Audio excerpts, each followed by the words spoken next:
Hello, welcome to the September 2nd, 2022 Club Cubase live stream. I'm going to do a quick audio test and then we'll make sure, and then we'll go ahead and get started. Bear with me just for a moment.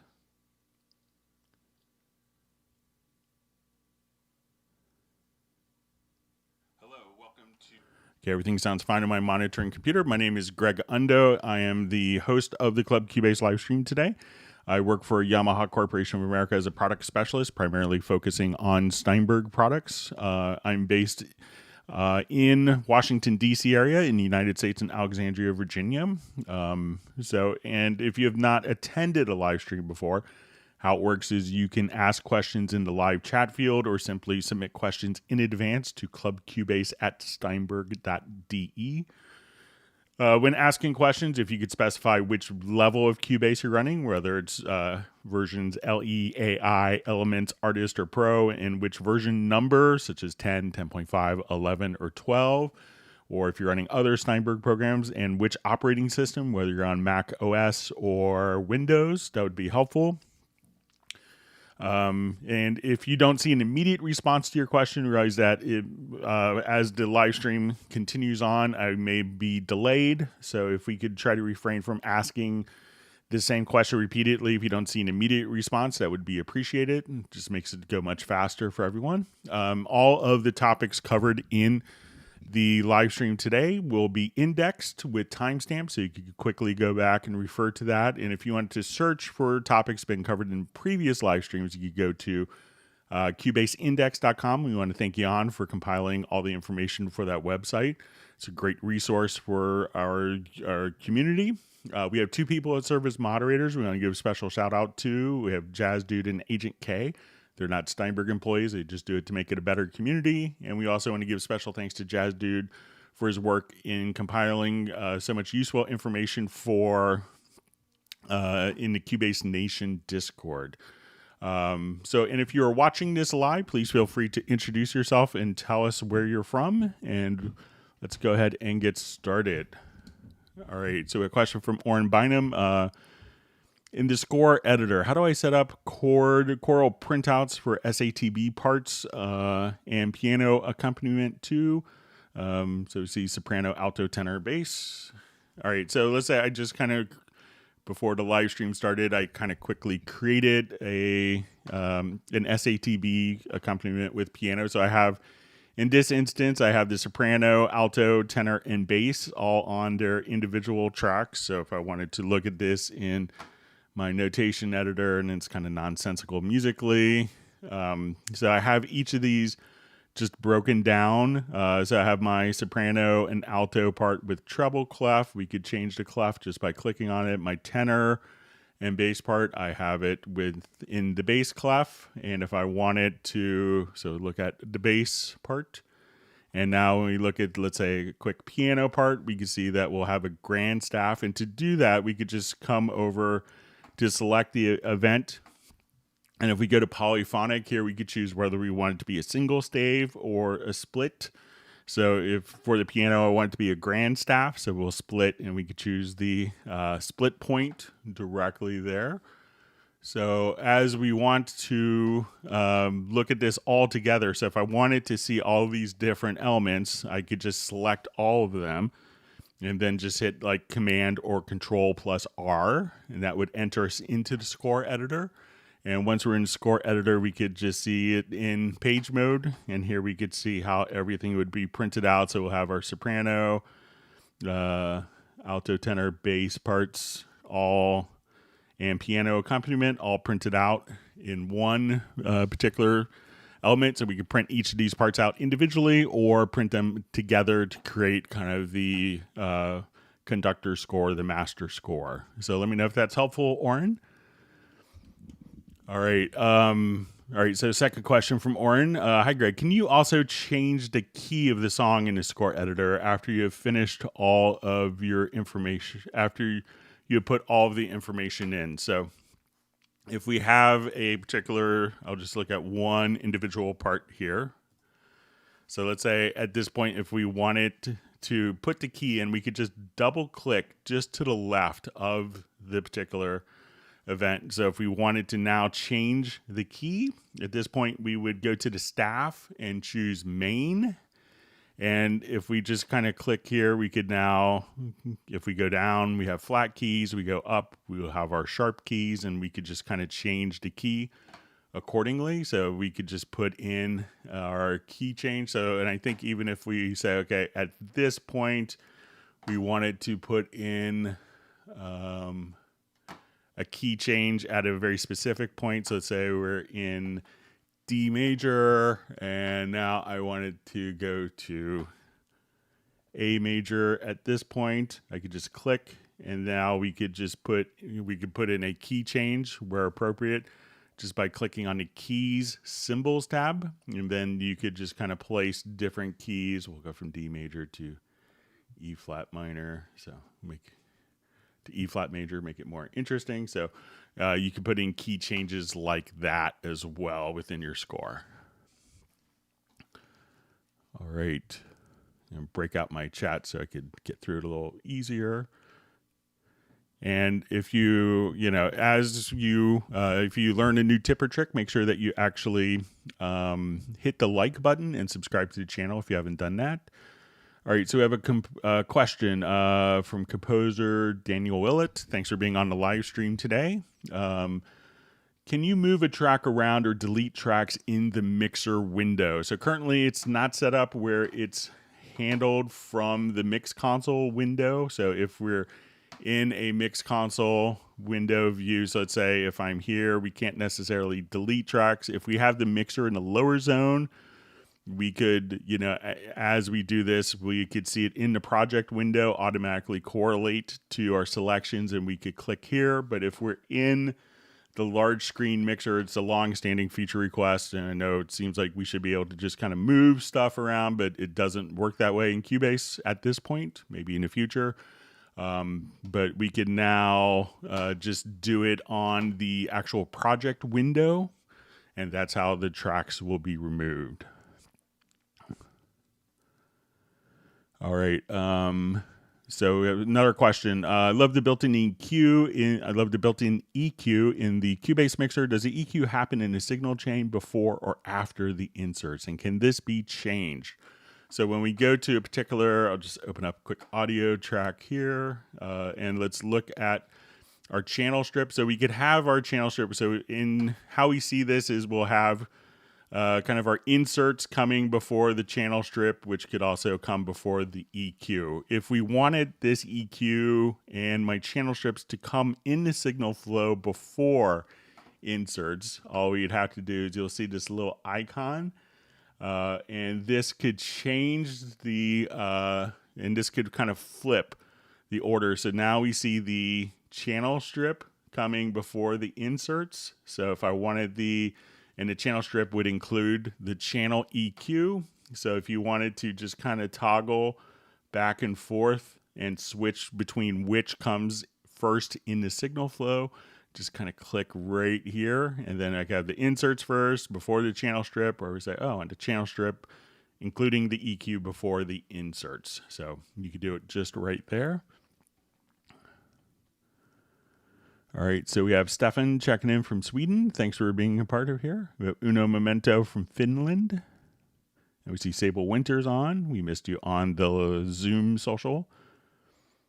Hope to see you next month. We're at the end of September. All right, and we have Benny from Sweden checking in. John Costigan from Kenosha, Wisconsin. We have Jan from Cubase Index in Stockholm. Robbie Bowling checking in from Dallas, Texas. Thanks for being a loyal attendee. Dallas LaRue from Las Vegas. All right, and we have Jeff Sabelski checking in from Chico, California. All right, and we have Franklin AJ Music saying hello. Thanks for being, and Tim Weinheimer from Mission Viejo. All right, we have Tony ES checking in from Prague. All right, and Scott Cupp from Roswell, New Mexico.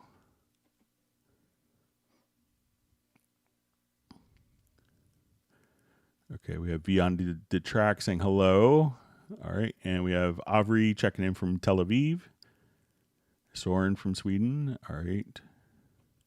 And one thing I should just mention before in case I forget, but there is a huge Cubase sale going on for the month of September. So I think it's 40% off updates and new versions of Cubase 12, as well as I think with the Cubase Pro, there's a number of free plugins that can show up in your voucher. And if you already have Cubase 12, go to your My Steinberg account and look in your vouchers. So even if you are an existing user, you get different plugins free, including like Arturia's CS80. I think there's a Acoustica plugin, a Soft2 plugin, and Melodyne Essentials, all free because Steinberg likes our customers. So if you're an existing Cubase 12 customer, make sure that you go to your My Steinberg account. All the vouchers are kind of being rolled out as we speak. All right.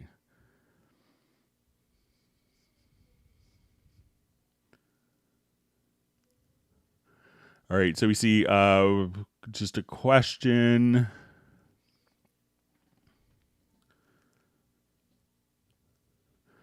Why Cubase is not making 3/4 beats or 3/4 sample loops? So I think that there are some. So let's come over here. There may not be a lot. I think that let's come over to our media bay, and I'll just go to loops and samples, and we will look.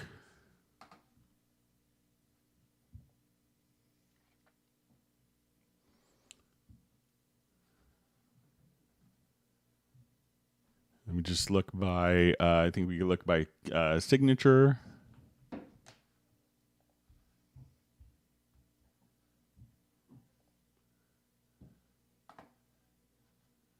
So may not be a lot of 3/4 drum loops, but they're usually pretty easy to make. But if you wanted to search for all of your content, you could look and see, and in a pinch, you could make a 6/8 loop work in 3/4.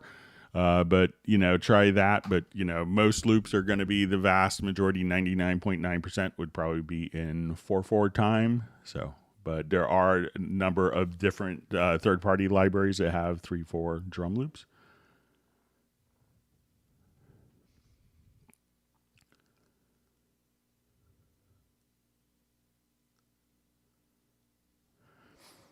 All right, so we have a question. Does anybody have issues when rendering project, a big one, the final file not include all the channels or add 14 seconds of empty audio, Cubase 12 Pro? So make sure that all of the routings are going to be set the same way. And when you render, like let's say if I had this particular file and my, the render length, or the export audio length can be set by the left and right locators. So if your right locator is 14 seconds beyond the last event, that could add to the 14 seconds of silence at the end, because it will render for this particular range as opposed to the events. So make sure your left and right locators are encompassing the entire project and don't have an extra time at the end.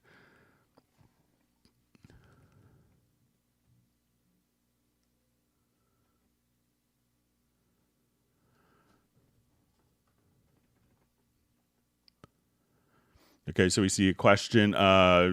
Hey, just bought a copy of Cubase 12 on Windows. Congratulations. How do I change the color of the tracks when I try to only changes for the recording instead of the whole thing? So if we select a particular track, we could go to the color tool. So if we just select our color tool here, and then we could go through different palettes, we can change the colors accordingly. We could also just select, so if I come here, we could also, so make sure you don't have an event selected as opposed to just the track being selected. You could also just come right over here and colorize tracks from the inspector. So if you say, okay, I want that track to be this color, I want this to be bluish, we can just kind of change colors there. Or if we wanted to select multiple channels, and select our color tool, we could colorize.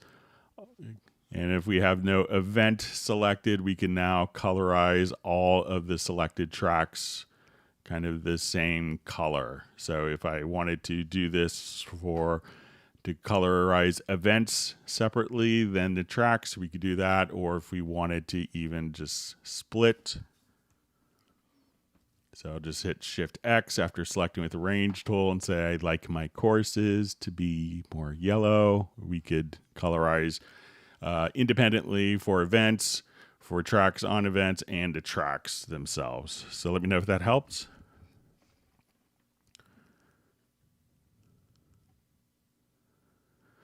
All right, so we have Thermonuclear Ore checking in from Serbia. Glad to have you on the live stream today.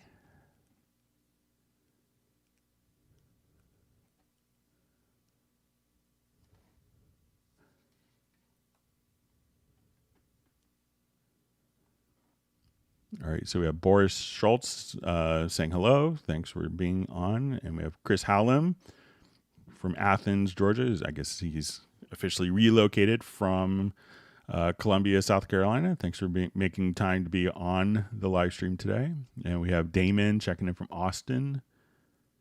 All right, we see Sable is going to be in the next Zoom. We have to figure out what gadgets we all need to get, and when you show us what you have, Sable. So Sable's the gadget queen. We're all envious of the gadgets she gets, including her incredibly cool purple Rickenbacker guitar, which I'd never seen one before. All right, so we see Tron from Norway. All right, we see Aubrey's like, yes, cool free plugins, amazing new plugins, thank you. So it was very great of Steinberg to do and to include existing users as well. All right, we see David Reuter and Kristen Parisi from Big Tent in Nashville. And see Gibran from Quebec. Thanks for being on today.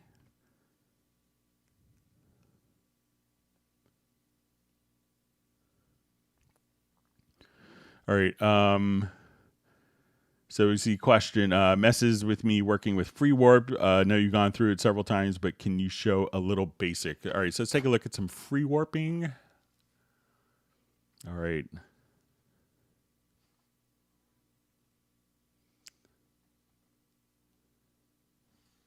Let me see if I may have a...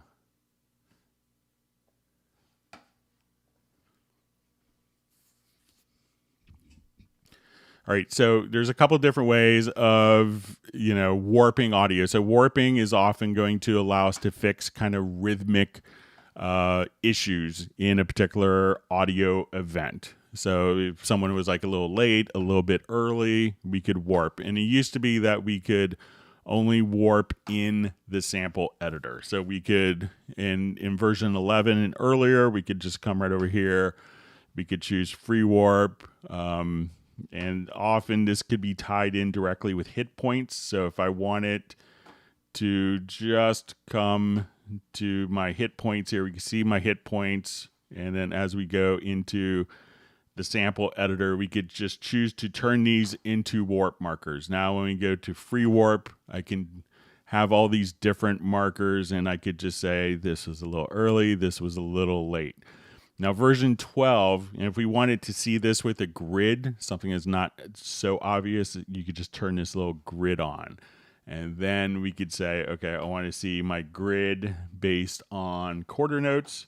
And as I snap, we could just have this automatically snap to the grid. So we can say, okay, I want this to just kind of snap directly there. Now version 12 added the capability of doing this on the main project window. So if we don't have warp markers that are populated, you may have to kind of manually add. So let's say if I wanted to select 2 different tracks on my project window, we could switch to our warp tool and then we could choose to do free warping. So I'll just make this a little bigger so we could see it a little more obviously.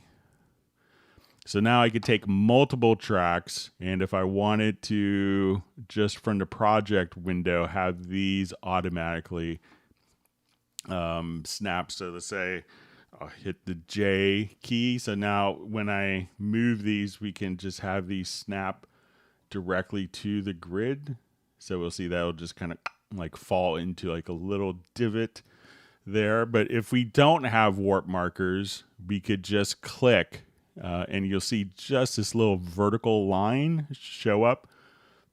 So you may have to click like before and after if as you move, if you don't want those particular events the notes before or after to move. So if I just manually put warp markers in, as I kind of hover close, I could just move and affect the rhythmic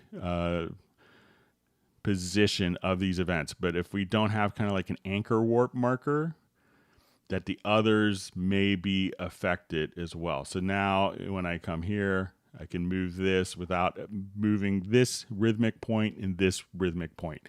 So an easy way of doing it is Cubase will automatically calculate the hit points. You can edit those. And if you go to your audio menu to real-time processing, we could also just say create warp markers from the hit points and have all of these populated. Or if you just like, oh, this was, this entrance was a little off, I could just simply move that and move that directly to a particular beat. So we could do it for multiple events. And if we have these in a group channel, what we're able to do also is if we have these like in a folder track and I wanted these to all, so I'll just put these into a folder. We could choose to automatically do group editing. And we could do phase coherent. So, and I have some of these in musical mode. So at this point, I could just say, if we had like multi-track drums, I could just say, okay, this entrance was off on all my different sources. And we could just move these together as a collective entity if they're in the folder with group editing, and we could have phase coherent audio warp on. And some people complain that you have to click here twice to do that. But if you just click on the phase coherency, that will automatically turn on the group editing and enable that. So let me know if that helps.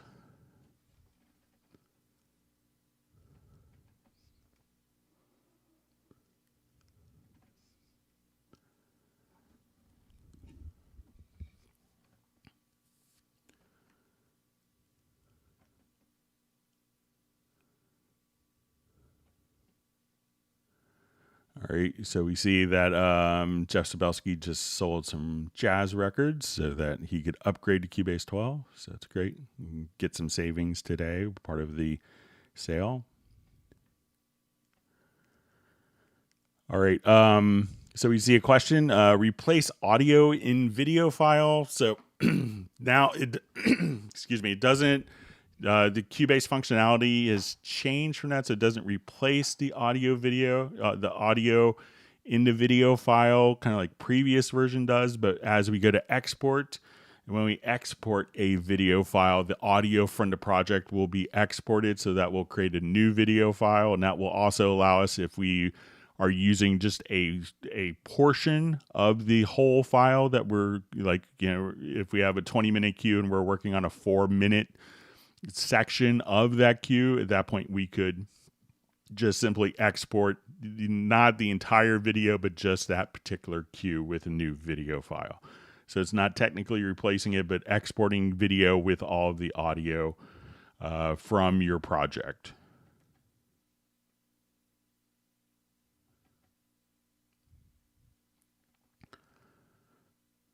Okay, so we have a question from Benny. I guess Sika or Sisa.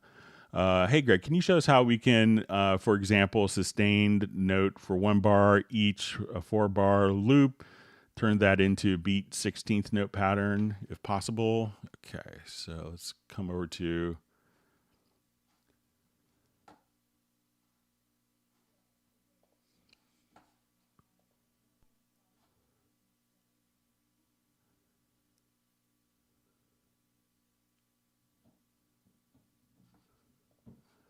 open up this project here. So let's say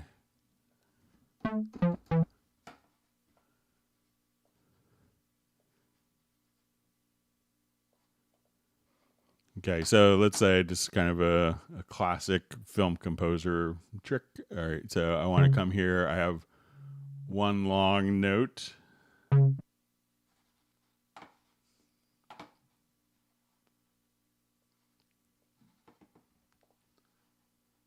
Okay, so I'll just quantize this. All right, so all right, so say one sustained note for 1 bar each, a 4-bar loop, and turn into offbeat 16th note patterns. Okay, so let's say we have, I'll just make this big and obvious.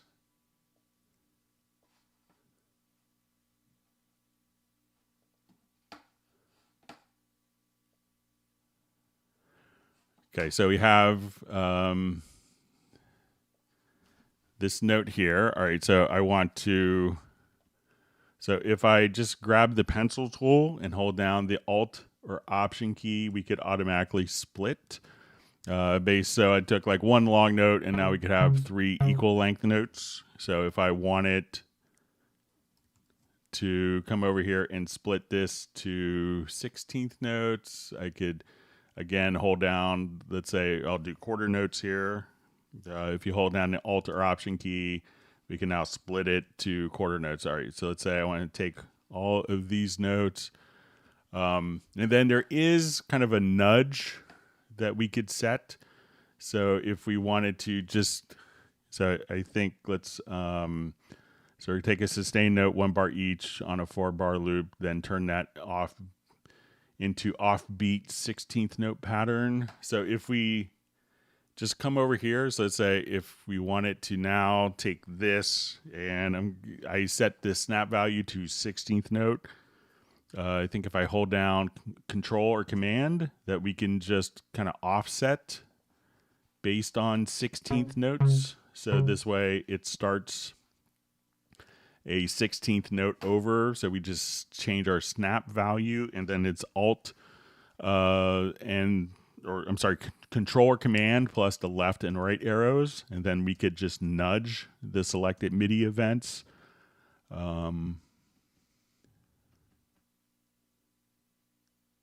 So let me know, and this is from Benny, let me know if that's what you want to do or if you want it to, at this point, you know, split all of these notes, you know, hold down like Alt and Control, and then if you wanted to,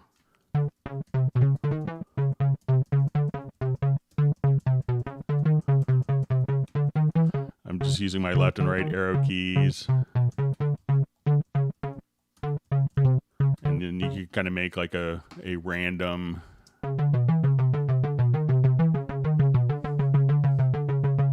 and then if you wanted to even quantize these with the scale assistant, we can say, okay, I want these to be in D major. So I could just come over here and just quantize pitches. So now it'll be directly in a key. So, but let me know if I misunderstood and if that's what you wanted to do. But you could just nudge, holding down Control, and then moving it with the left and right arrows, and it will nudge it based on your quantized value. So in that case, I put 16th notes. We see Scott Cup just saying, "Ooh, a Purple Ricky." So yeah, I've never seen one before. All right, so we have the Heartbreak Time Machine saying hello from North Carolina, or hola. Thanks for being here.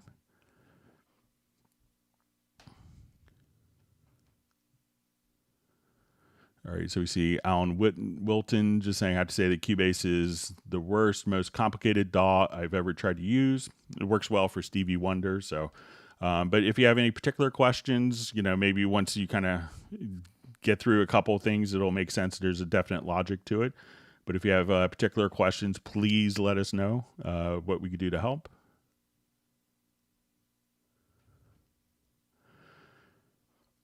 All right. All right, so we have a question. Do Ambisonics third order channels convert to stereo inside the panner? If you would explain the signal flow. So I think we could come over here and within to get it convert down to stereo.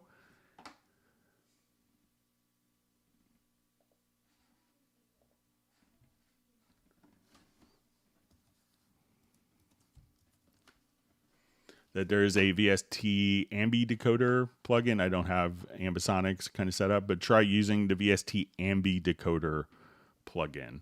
And you could do that. Generally, most people would do that on the control room and run that as a plugin. All right, so we see Michael Teams from Weatherford, Texas. Thanks for joining us.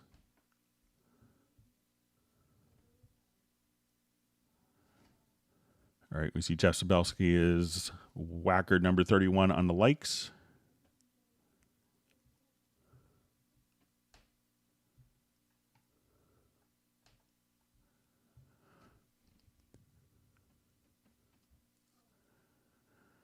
All right, so we see question. Why is there no ability to type in zoom value in the wave editor? Because most of the time, it's so easy just to kind of zoom in directly here from wherever you're at.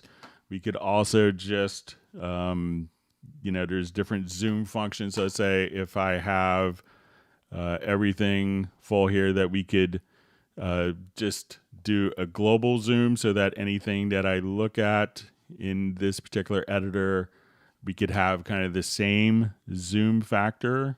We could also just choose to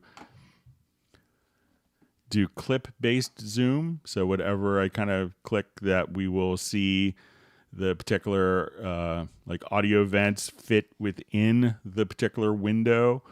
You could also, let me just go to, I'll just drop another loop in here quickly just for demonstration purposes. But let's say if we come over here,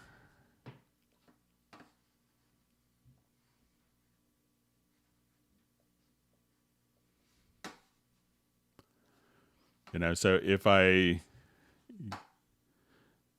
want to zoom in to a very specific point here, we could also choose to do this clip-based zoom. So if I come, I could now just go right back to the same zoom value that I was in. So, but, I think it might be longer to just type in like, zoom in 2:1 or 16:1 versus just doing this or hitting the G and H keys in combination with the different zoom modes here. So.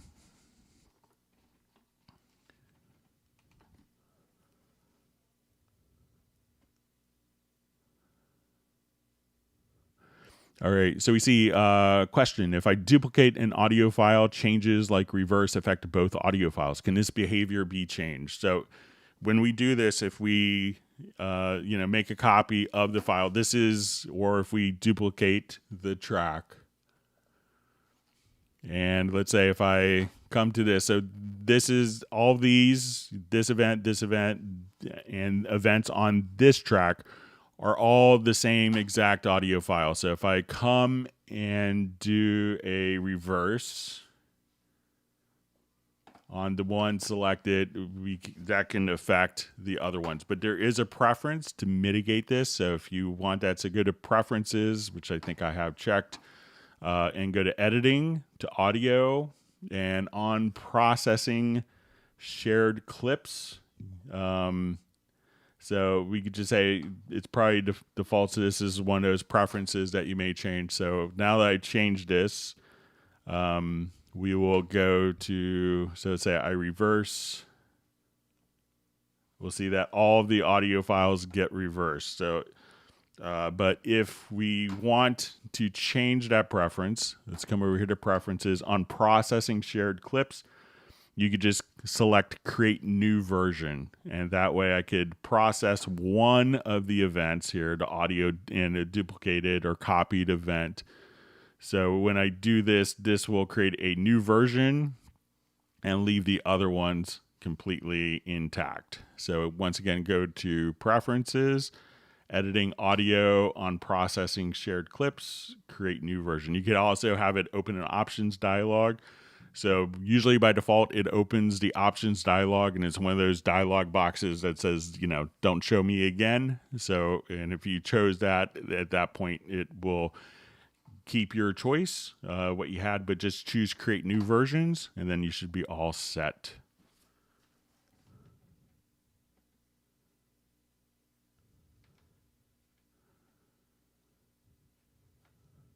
All right, we see Michael Teams is doing his virtual ice cream distribution. It's always nice going into Labor Day here in the United States, which is kind of our end of summer holiday. I'm probably one of the few people in the United States working on a Friday afternoon today.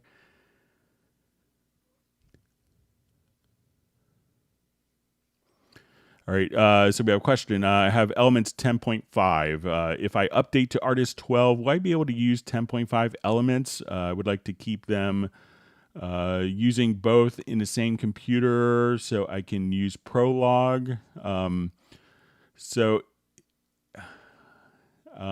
think if you're doing... Yeah, so if you're doing the update, it will still allow you to, run your elements independently.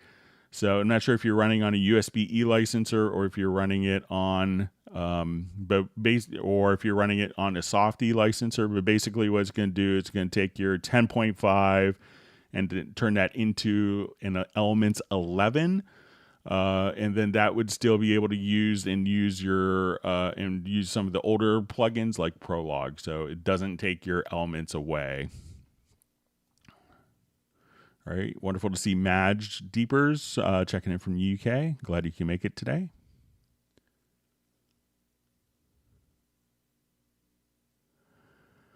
All right, so we have a question from Stephen Dix. Is there a way to use a chord track to create a chord chart? So yes, so let me just...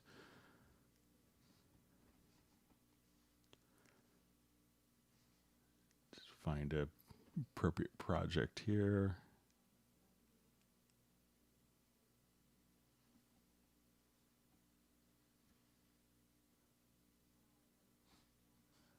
I'll just open one.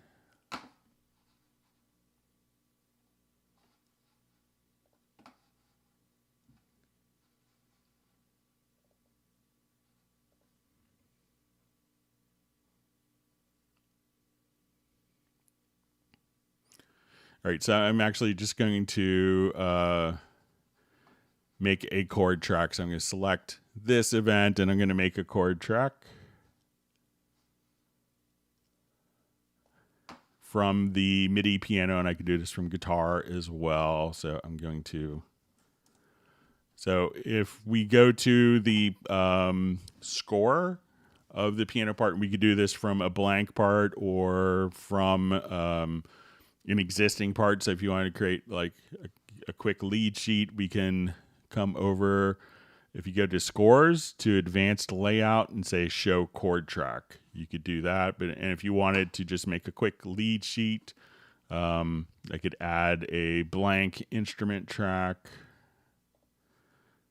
Double click, I'll open the score editor, Control or Command R, and now I could come over here. So we'll go to scores, to advanced layout, show chord track, and then you could have kind of the chord track create it for you for quick lead sheets.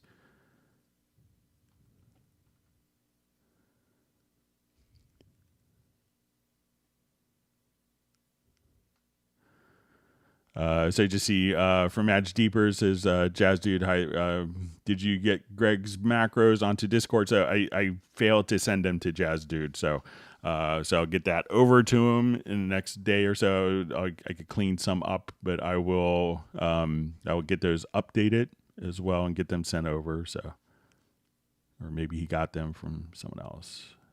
All right.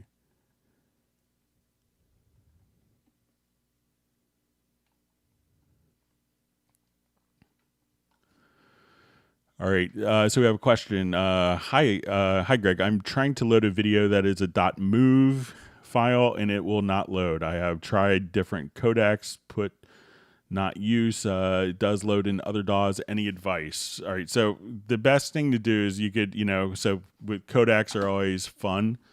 And, like a .move file, there may be, 14,000 variations of a .move file. So we'll just say,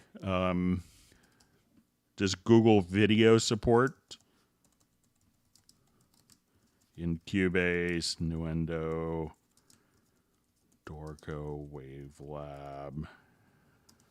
So you could just, and then you'll see if we come over here, there's a Help Center article, which will go through all of the different codecs and container type. So with the .move, you could have .mov file. You could have these different codecs and make sure that you have these codecs selected. And then if you have a difficult time, trying to ascertain what codec is being used, what it is or how to convert it. I think a lot of people, there's a number of freeware programs. I think a lot of people use Handbrake, but this is kind of the combination of codecs and containers that you want. So just do video support in Steinberg products, and then that will give you the codecs and containers that will work for you.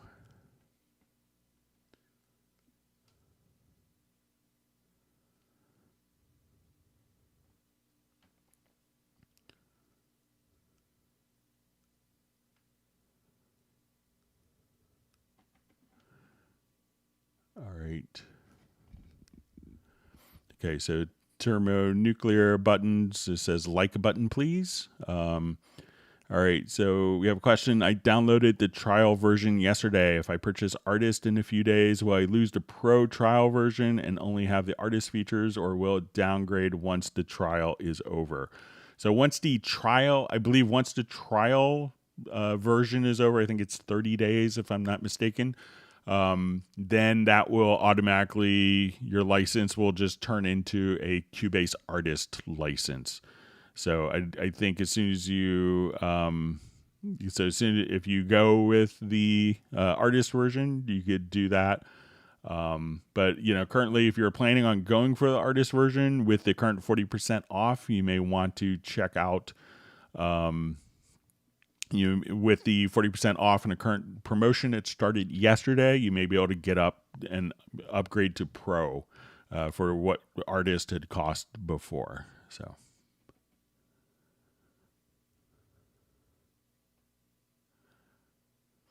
All right, so we see a question from Dallas LaRue. What is the DDD player under complementary on my Cubase Library Manager, along with Sequel 3 and VST Ambi decoder? So Sequel 3 was kind of an entry-level DAW that Steinberg was producing for a while. VST Ambi decoder, we just kind of took a look at that, and that's allowing you to decode Ambisonics files into and monitor with stereo. And DDP is often what is used for like audio CD creation. So it's kind of the data file. It's a disk description protocol. So that will allow you to play a DDP file almost like a previewing an audio CD without having to have an audio CD, as a lot of people don't have physical optical CD or DVD drives on their computers anymore. So they're complementary in that they complement, but they may not be free. So, but I think the DDP player might be free, or comes free with the license of Wavelab, but I'm not sure. So.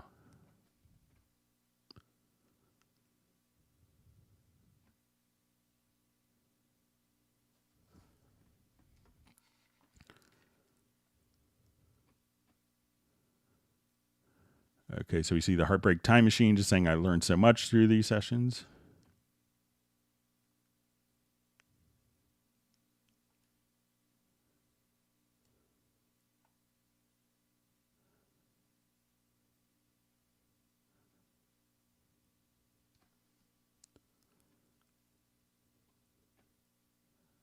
Okay.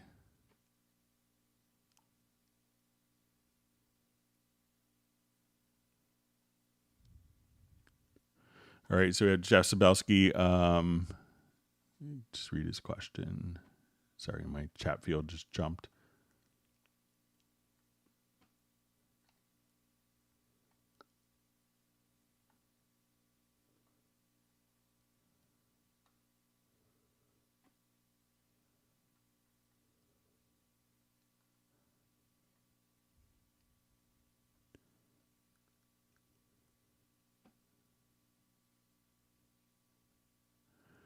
Okay, so here I found my place. Sorry about that. So it says from Jezebelski question, I've only ever used a dongle for all versions of Steinberg products like Cubase Pro 11 and Nuendo 11. Anything of note now that we're dongle free when upgrading to Cubase 12? No, it's pretty straightforward. So basically, it's going to take your Cubase 11 license, turn that into a non-upgradable license. You still have full use of your Cubase 11 with the USB-E licenser, and then going forward with version 12, it's not going to utilize the E licenser for that. So, but I think it's pretty seamless transition. All right, so we see question. Why did you discontinue the CC1 controller? So I assume this is the CC121. So it was parts shortages that were no longer available. So there was one of the components that makes a lot of audio equipment, and components for audio equipment, I think it was the fader unit, had a fire. So at that point, we weren't able to still manufacture it because the factory that was making some of the key components burned down, unfortunately.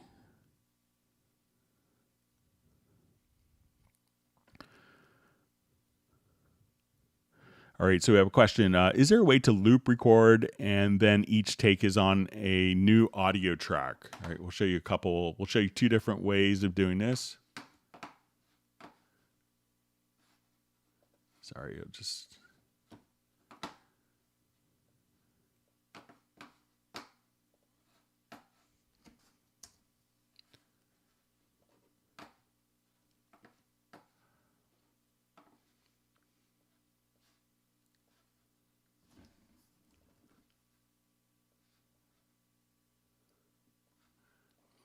Okay, so I'm just going to add a number of audio tracks. All right, so what some people do, and there's a preference for this where you could just say, okay, I want to, under project and mix console, I want to enable record on selected audio track. So some people will come over here and you could set up macros. So let's say I'm recording, and then let me just put it into a cycle.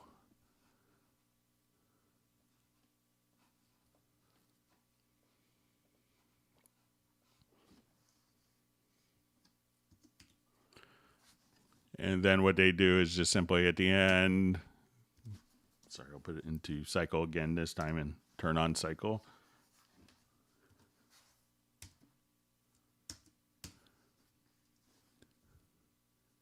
And then we get to the end, they could just go down to the next take. Kind of like this. So I'm just hitting the down arrow.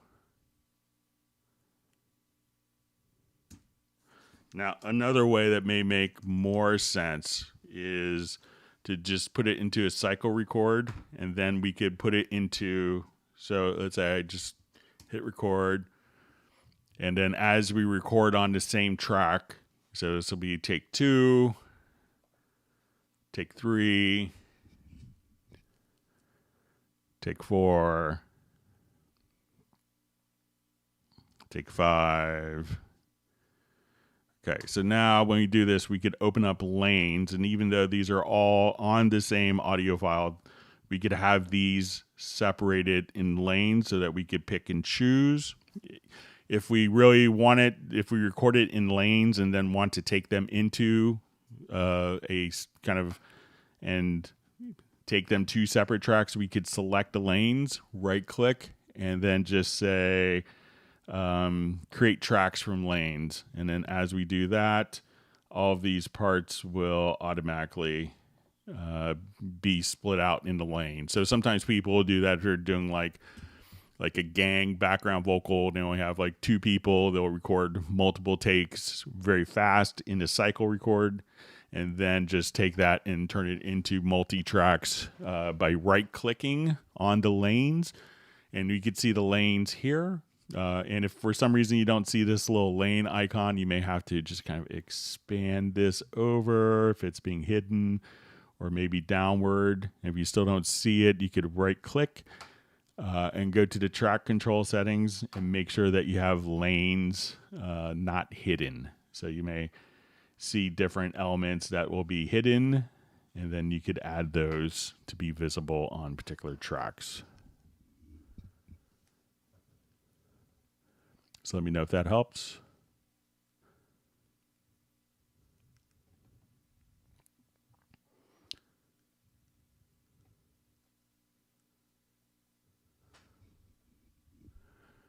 So we see from Kareem Youssef says, I've been using Pro Tools for 10 years and Logic Pro for 4 years. I switched to Cubase 1 month ago, and it's really great. I was missing a lot. So that's great. We're happy to have you in the Steinberg family.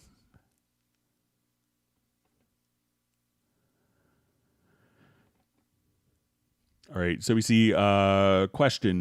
During the first setup, I selected the wrong audio device. How can I change it after the initial setup? So all you have to do if you want to switch audio drivers is go to your studio menu to studio setup. You'll see audio system, and then you could select your driver right here. Then hit OK and check your VST connections. So when you go to your audio connections here, and make sure that you have the settings set either in the control room or the outputs, depending if you're using control room or not. So once again, studio menu, studio setup, and select audio system. And you'll see your ASIO device directly over there.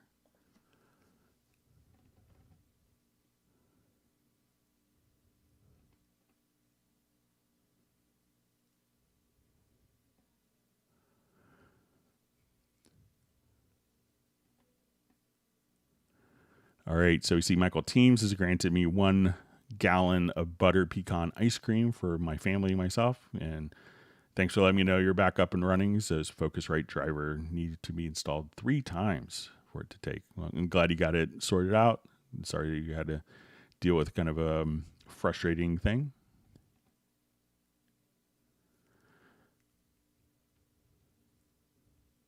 All right, so we have a question. Is there any way to see written lyrics synced during playback?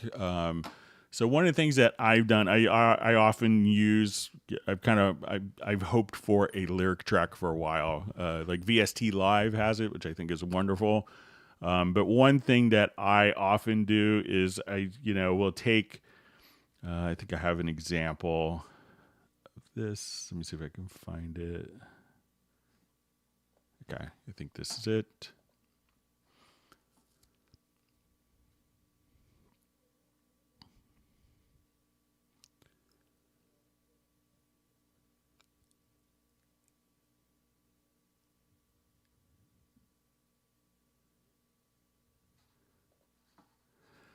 All right, so in my project window, so in the project you have a project notepad. So a lot of times I can just come over here, and in my notepad I may have the title of the song, copyright information, tempo, key, tempo, composers, and I'll have lyrics here. So I'll just kind of keep this as almost like a text pad. So when I do that, and what I do often is I will create a marker track, and this marker track will be just showing lyrics. So I just kind of copy and paste the lyrics as they happen here. So let me just come over. So as we're kind of playing our particular project here, and let me see if I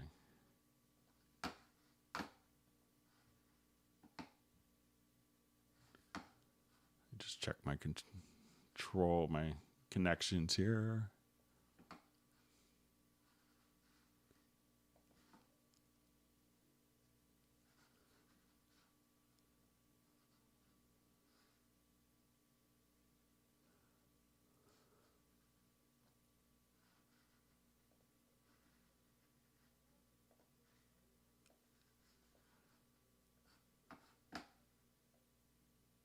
All right, seems like it should be hearing. All right.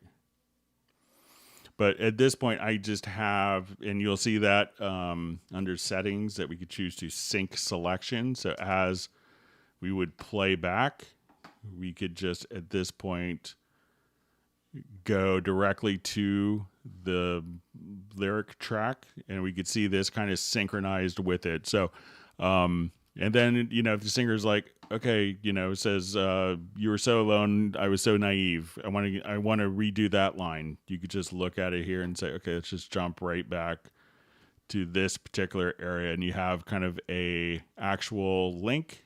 So, once we add a marker, we could just say, okay, I need to come right here. We would add that marker, and then in the list, you could now just go into the description field and just kind of type the lyrics in here. And that way you could have it synchronized with the particular project.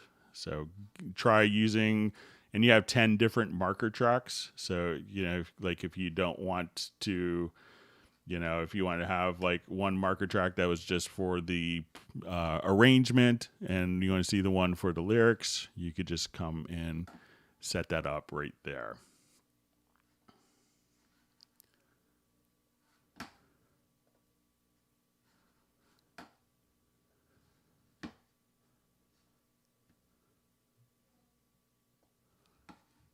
All right. Bear with me just for a second. All right. Thanks for all the great questions. Again, if you learned something new, make sure you have that you have hit the like button and subscribe to the channel.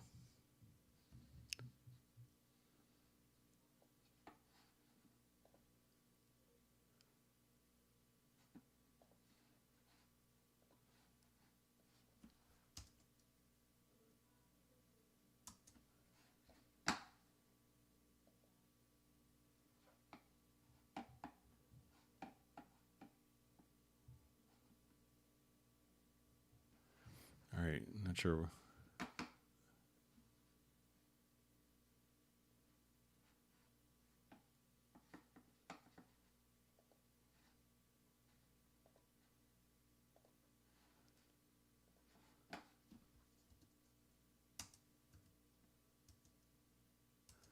All right, so let me just go back. Sorry, don't know why I should be hearing the audio, but let's go back to the questions.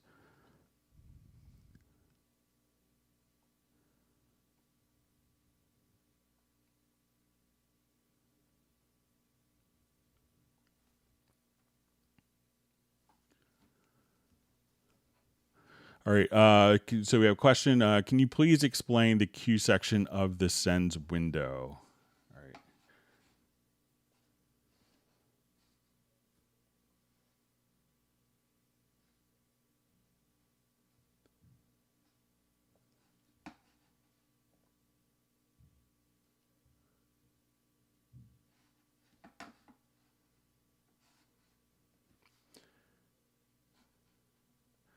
Okay, so what the cues section is going to allow us to do, so if we come over and we can see this cue send, so if we had different headphone mixes, like let's say we were tracking a band and we had the bass player wants to hear more of the kick drum track.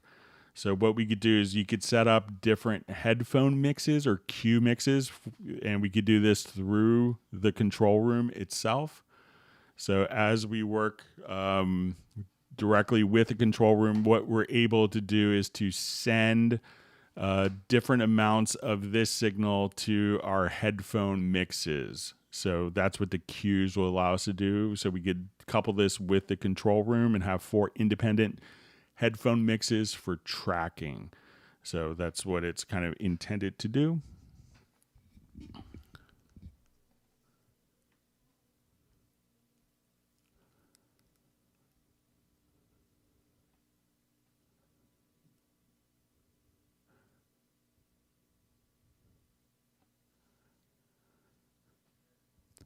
All right. All right. So we see Monk Beach checking in from Italy. Glad you could join us today.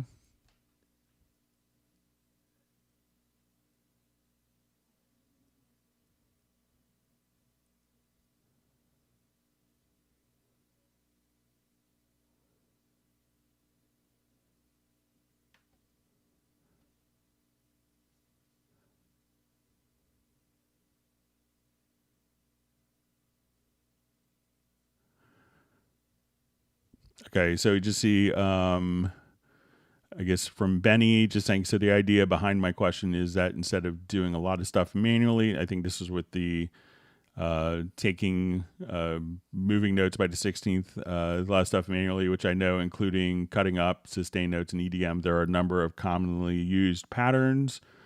So I get the chords, and it's possible to easily apply different patterns to chord notes, like ARP patterns, to try out what works best. So yeah, let me see if I can get, some reason not getting my audio playback. Let me just see if I'm having a brain cramp moment.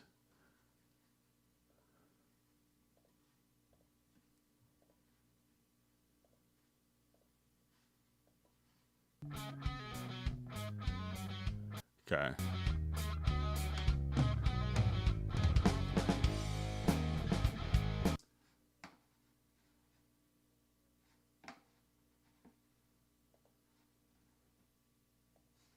Okay, so it's probably my ambi decoder. So let me just see.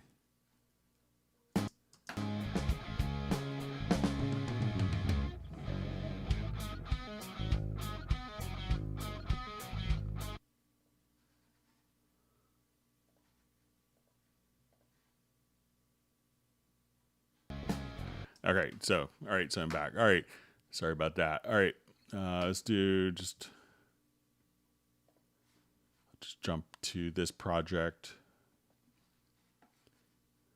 All right, so the question again.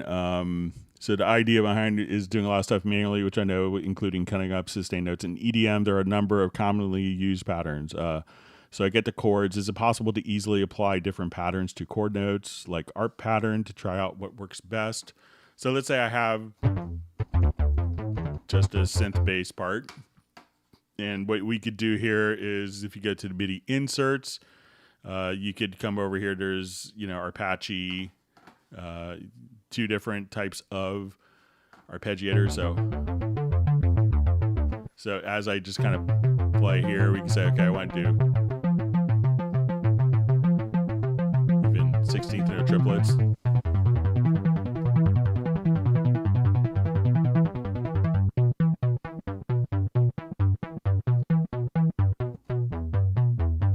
And, so if we wanted to just kind of change the play order,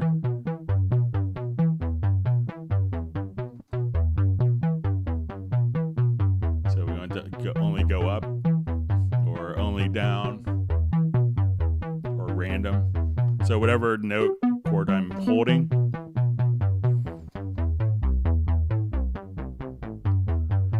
So even if I just take one particular note and hold it,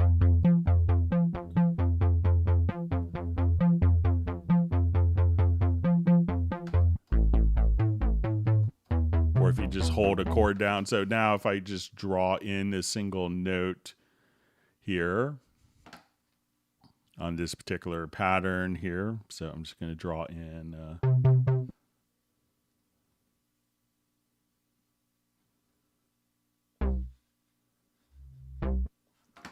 so now as I play back, this track will go through the arpeggiator.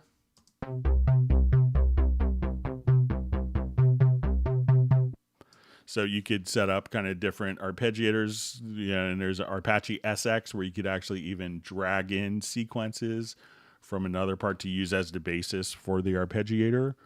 So let me know, so that may be a faster way of doing it, Benny. Okay, so we see a question. Do you think Steinberg will ever make a separate folder for groove templates? I think so. It's not always the highest priority, like people, if you had to pick between doing that, and it seems like such a simple thing, of like doing that or warping on the project window. Warping on a project window would win. But sometimes if you have a lot of different grooves, and I've pointed it out to Steinberg in the past, and it's kind of getting the same way with macros, that sometimes you have just huge list of choices that you can't really organize. They did do it somewhat in the with the logical and project logical editors where you could organize folders. So hopefully we'll see that coming, but I'll make sure to mention it again to them.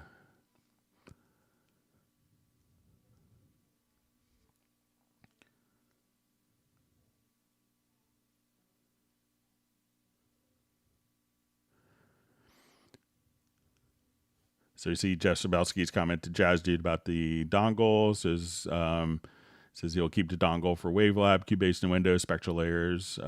So the current versions of Wavelab, Nuendo, Cubase, and Spectral layers are all on the new licensing system as well.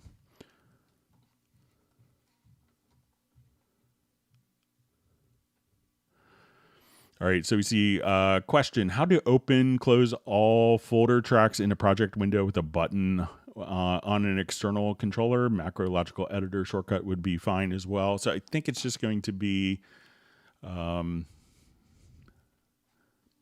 so I'll just remap a button here. So I'll go to my MIDI remote. Let's say, okay, I want this button. I'll double click.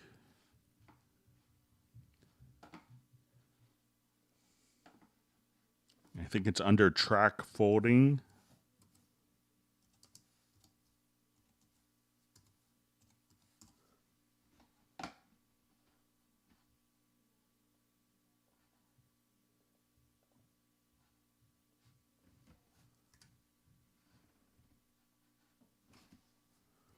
I'll just search fold.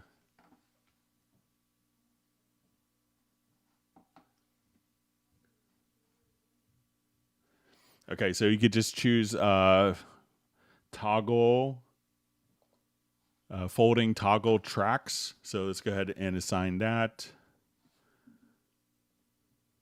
So now if I have a number of tracks that are in, make sure you get a button on my controller that's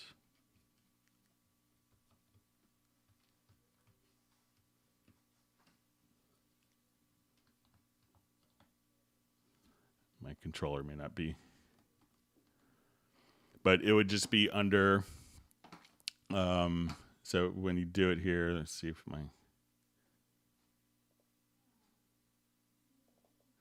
but just go to fold.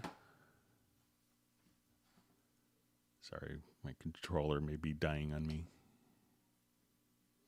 But you can just toggle fold it tracks. And that's the function that you want. So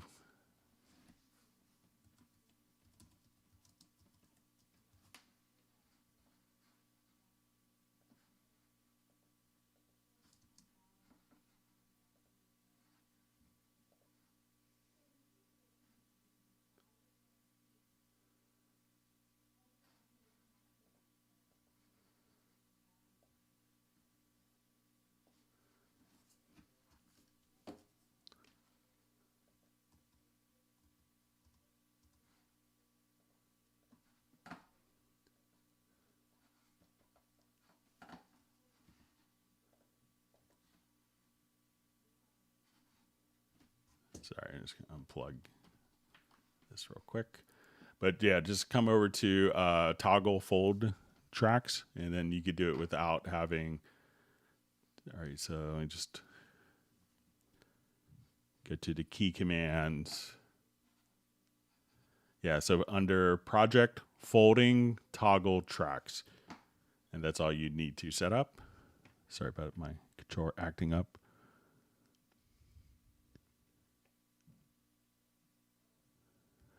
Okay, so we just see, hi Greg, I cannot load any video into Cubase Pro, both .move and MP4. Any ideas? So again, it's going to be, we covered this a little earlier, but just with the video support, make sure that you have the right codec for the right container.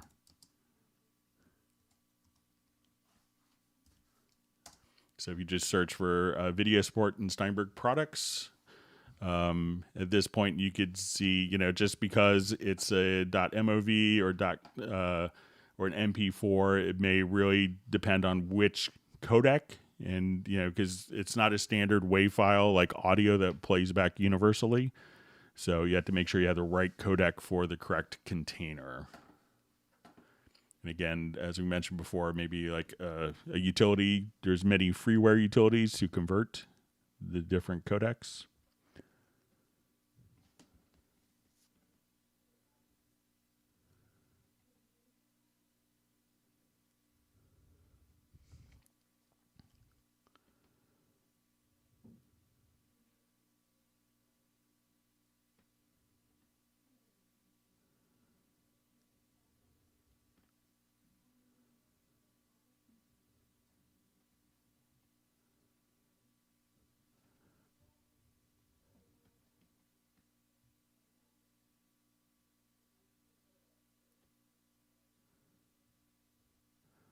All right, so you just see a question about the factory. So, but they haven't made it for a while. Why would the factory burning down last year affect it? So it was, you know, they were making it until the factory burned down and they ran out of parts. So, all right, so we have a question. Hi from Zephyr Hills. Can you explain how I would change the rhythmic value of notes in the score editor? I wanted to change 2 beamed eighth notes to a 16th note and a dotted quarter.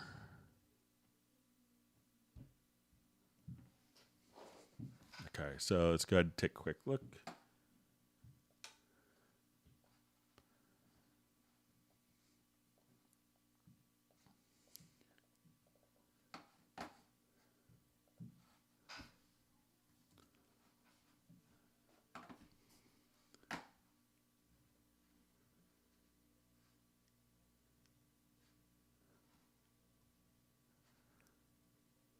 Okay, so I'll just put in some eighth notes.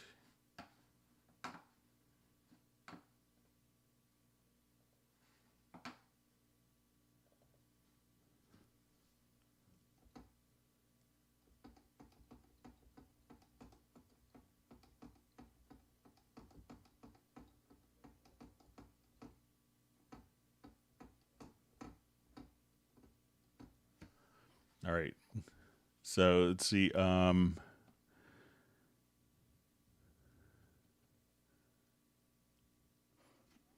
Okay, so you're going to change your rhythmic values. I want to change 2 beamed eighth notes to a 16th note and a dotted quarter.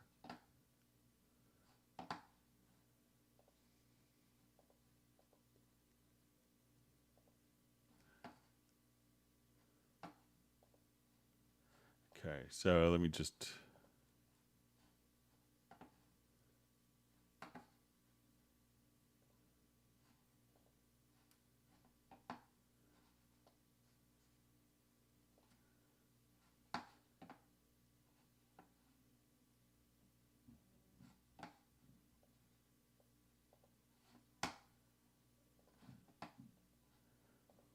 All right, so we come here, we can see that the length of this, we'll see this is broken down. So I have this eighth note here.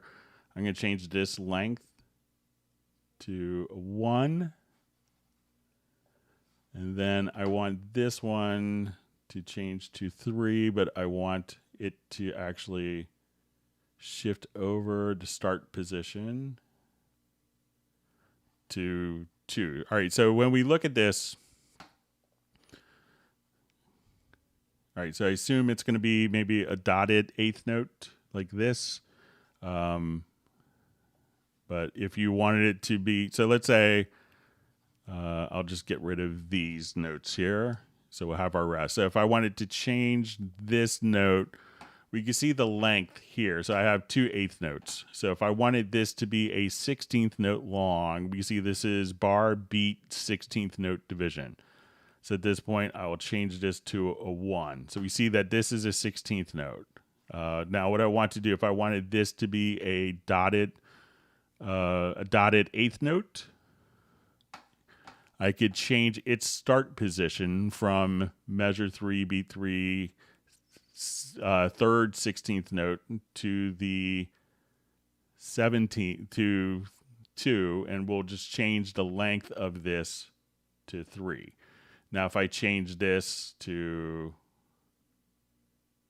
4, we could have kind of, you could just change the rhythmic value here. So you could just do it from, realize that this is bar beat 16th note. So anytime that you select a note here, we could change the rhythmic characteristic of the note. So if you want it to be 2 16th notes, but if you wanted if you wanted that to be 2 16th notes, but the start of the second note to be on the third 16th note, whereas the 16th note rest in between, you could just use your mouse scroll wheel to increment and decrement your values there. So let me know if that works for you.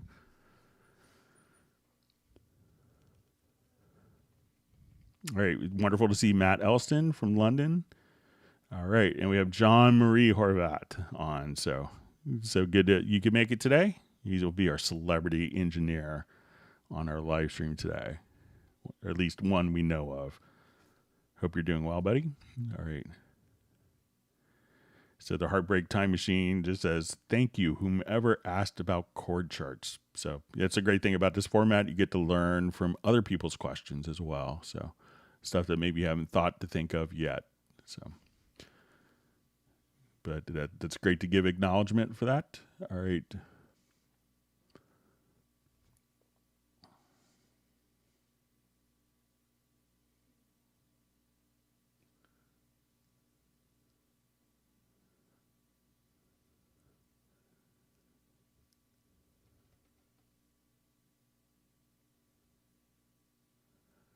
All right, so we see that Benny understands the free warp now, so that's great. Yeah, once you get into it, it's very powerful. You can play very sloppily and just have all your stuff magically sound great.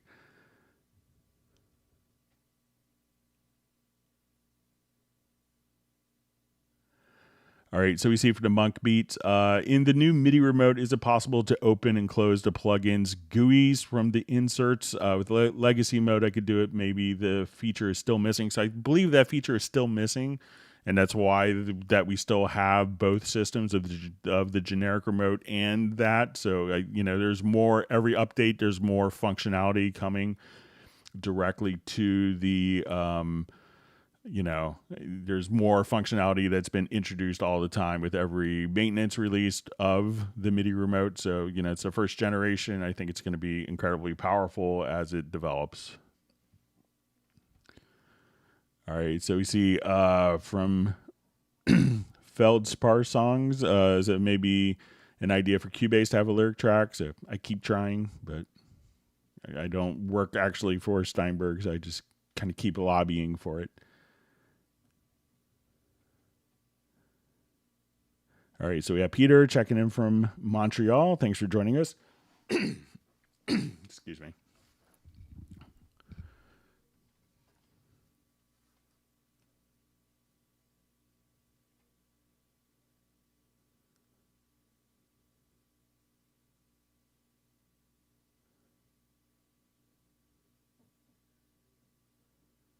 All right, so we see the Monk Beats just saying, I also wanted to thank Steinberg for the free plugins they gave today. I don't have 3 of them, so I appreciate it so much. That's great.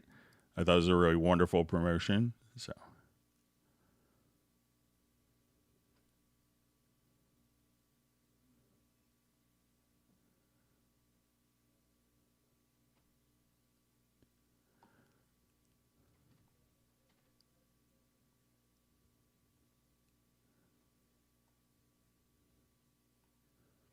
All right, my chat field jumped on me, so let me find where it was.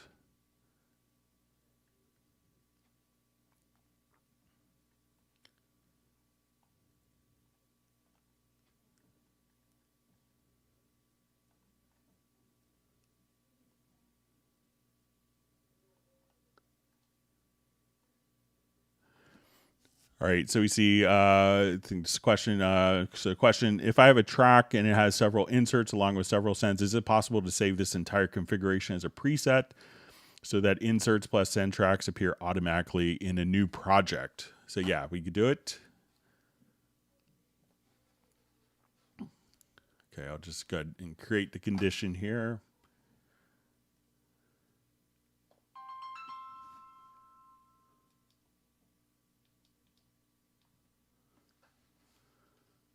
Call my friend Jeff Davis back. He's doing tech support for us in the United States. All right, so I'm going to add a number of audio tracks. All right, and we'll just label them.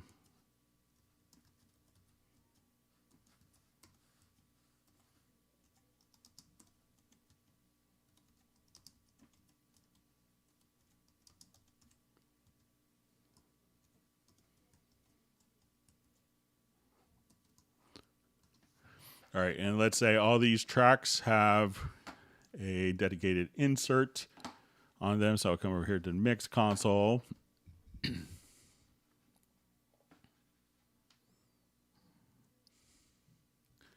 I'm going to link these.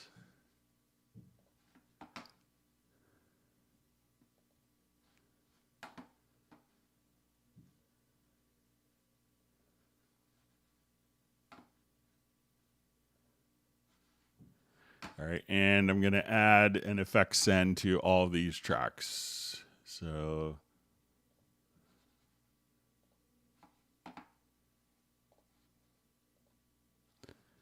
now we come over here to the effect send.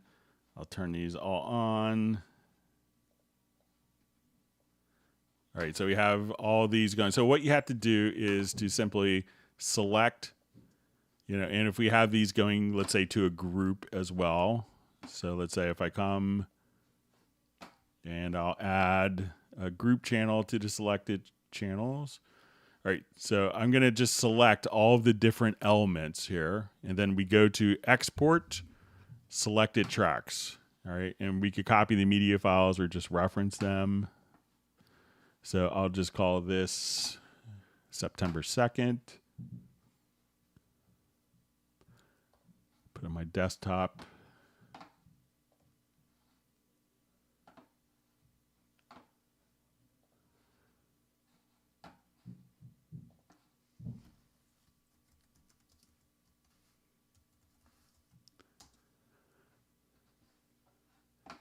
Okay, so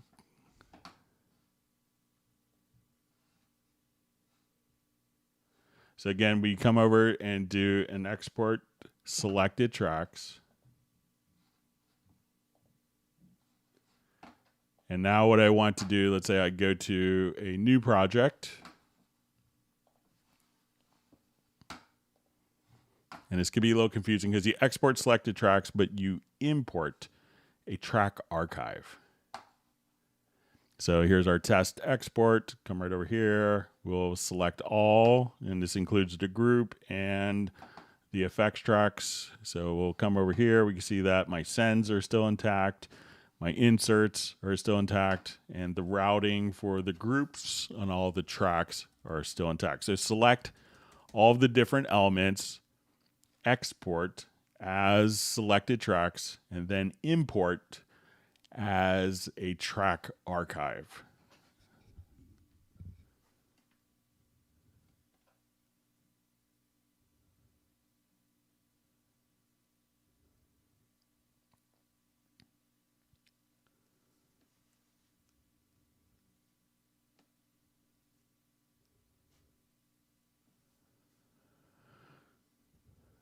So we see from Jean-Marie, question, Greg, any chance folders following in the mix window soon, maybe? All right, so let's say if I have these, all these tracks in a folder. So I'll just kind of come right over here to our, so I'm going to create or move selected tracks to new folder. All right, so I have these in a folder. So let's say I go to my mixer. Sorry about that. Okay, and then when we go to our visibility, here we could see the folders. So if we only want to see, so let's say at this point I have my kick, snare, and I have inputs, I have all these tracks. If I hold down Shift and click on the folder itself, I could only see the contents within the folder. So let me know if that works for you. So if I want to, again, show all channels, but if I just only want to see what's in a particular folder, just hold down Shift and click to the left of the folder name, and that will hide everything for you. So let me know if that accomplishes what you want, Jean-Marie.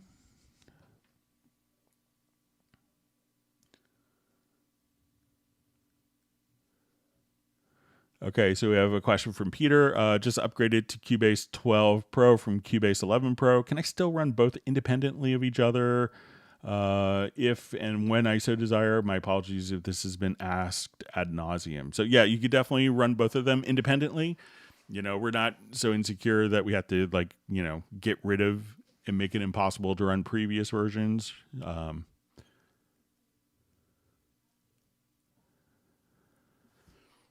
All right. So yeah, definitely you could do that. So we have a question. Greg, how does making ARA extension permanent affect the original files when using like Melodyne or Vocaline? So the original files, I believe, will go into, there's once you make something, once you've done an ARA, extension. Let me just close this out here.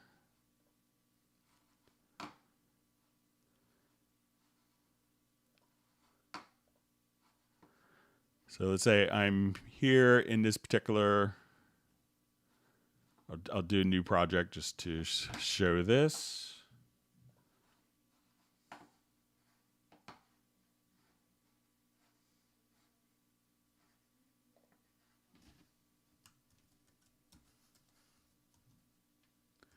I'll just put this on the desktop so I get there faster.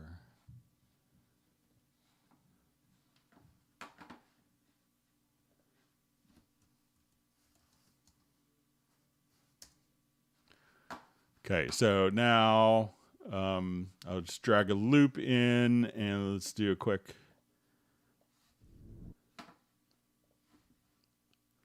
All right, so we look at our folder here in our project window.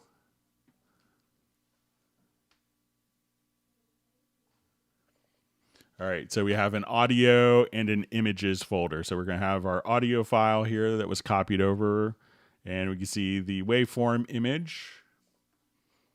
All right, so now I want to come over here and let's take this track and we're going to run it in Spectral layers.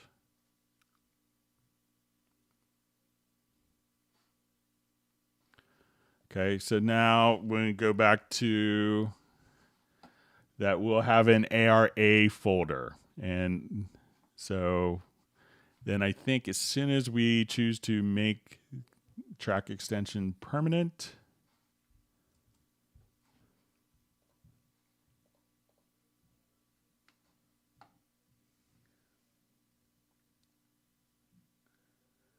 so the original files are still there. So let's see if there's anything in the ARA folder. So we can see that's just going to basically duplicate the original file. So you got the processed and the original. So the original will be intact.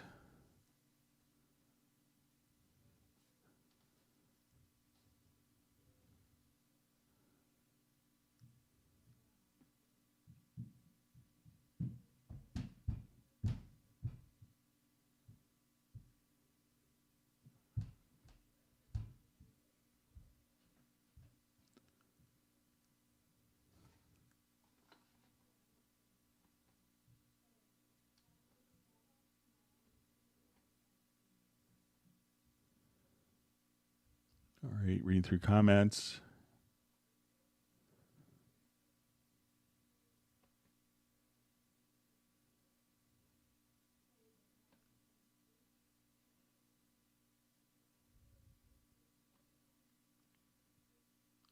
See, Jazz Dude had got his recent studio PC build with a DVD drive in it. So yeah, I got one of mine as well, Blu-ray.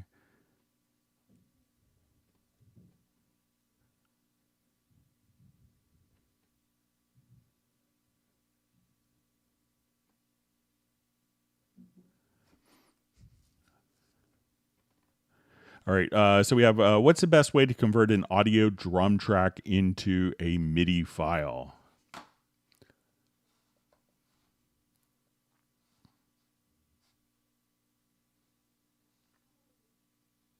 Okay, so if you want to do something like, typical drum replacement, probably the easiest way to do this. So let's say let's say I have a virtual instrument loaded up with sounds. So if I wanted to open it up here. So if I wanted to take this kick drum, and I'll just unsolo this, I'll go to my hit points.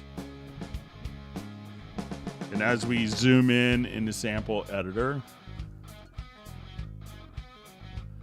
I just want to make sure that we have the threshold set so that we're not picking up.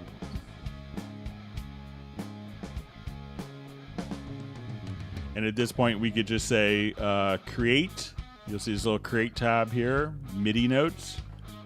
And I'll do it to the select. I want to retain the dynamics, and we'll do it on the first selected track. So I have this groove agent track selected. And I hit OK.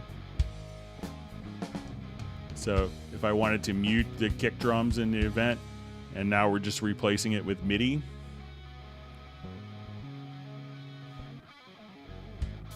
So just created a MIDI file on that particular sound, and I could take that sound, make it louder if I wanted to tune it.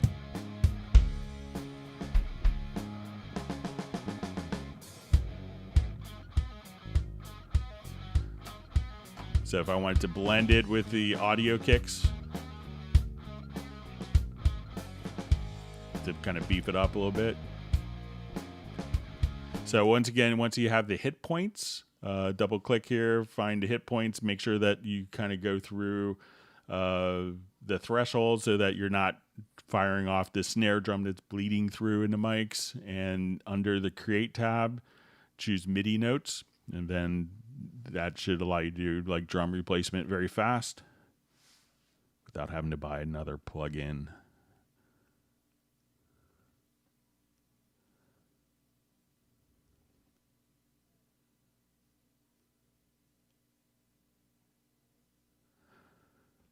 All right. So we see a question. Any idea when Cubase will allow renaming of the first output of Easy Drummer when used in a multi-output mode without having to renaming the VST track also? All right. So it could be maybe a limitation. Let's see. Sometimes it may be fixed with the plugin, but I don't have Easy Drummer, but I will take a look at it and see if there's a limitation. So let's say if I come to this project and I'll revert it quickly.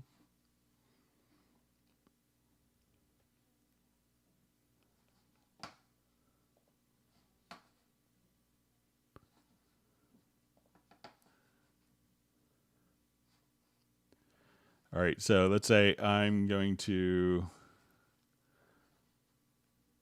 just come over here and I'm going to break this out into multi-outs. So let's say as we play the pattern, so click on the instrument.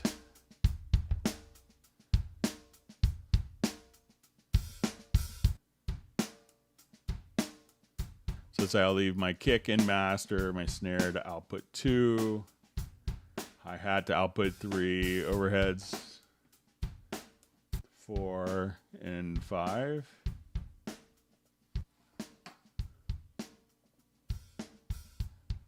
So if you click here, we could open and see all the different outputs for the instrument. So looks like you could rename all the outputs here.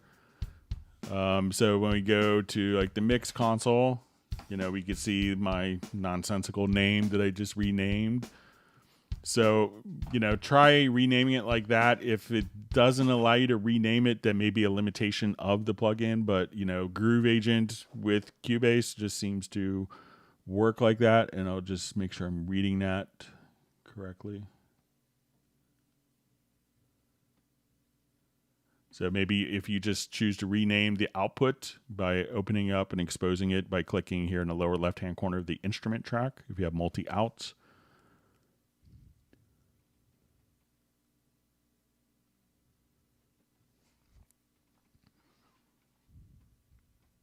So, but let me know if I misunderstood.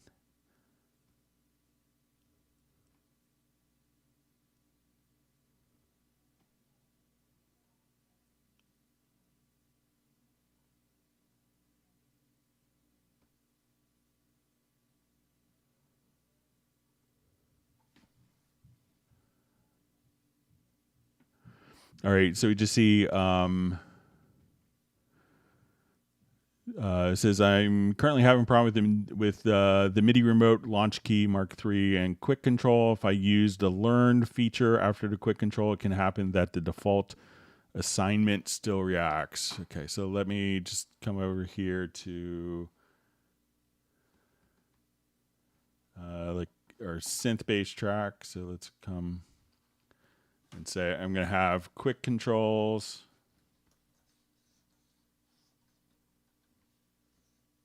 So you can see as I adjust this, I'm moving like the oscillator one fine, and we can do the filter resonance with this quick control. So, all right, so we have kind of our quick controls here. So let me just reassign, let's say quick control 1. So this is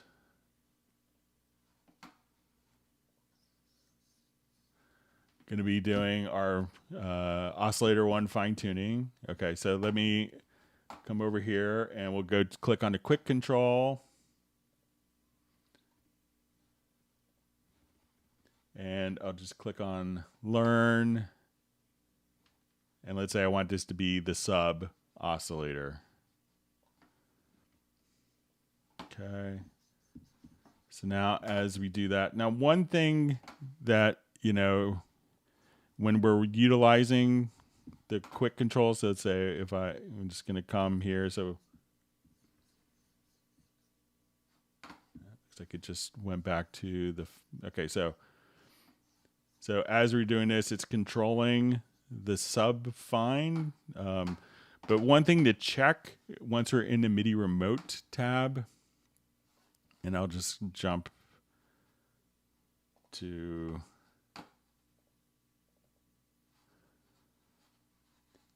but you could lock, you know, you could switch between the track and plugin focus, or you could have it on plugin window focus only, regardless of kind of what that you want. So check kind of the focus status and see if maybe changing that can mitigate the problem for you.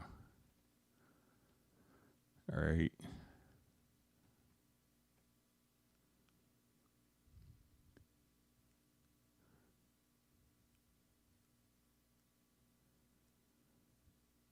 All right.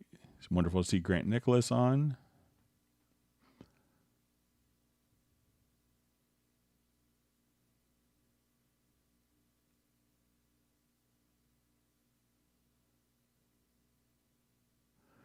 Okay, so we have so we just see Frankie. How would you split audio tracks after group phase coherent editing without losing anything into individual track edits? Okay, so let me just jump back.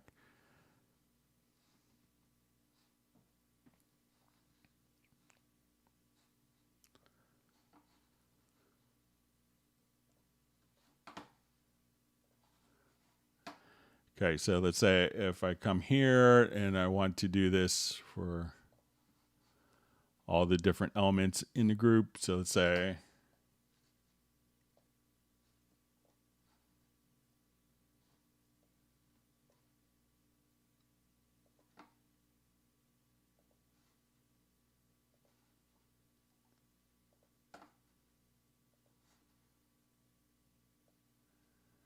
okay, so I move all these drums over here.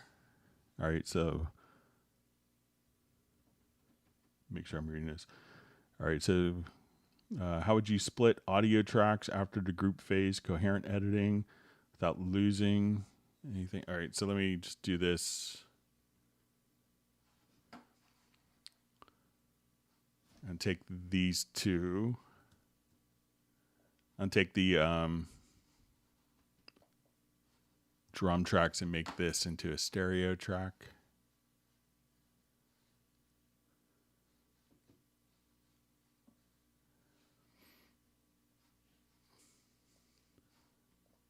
I'll make this the active project. That would help.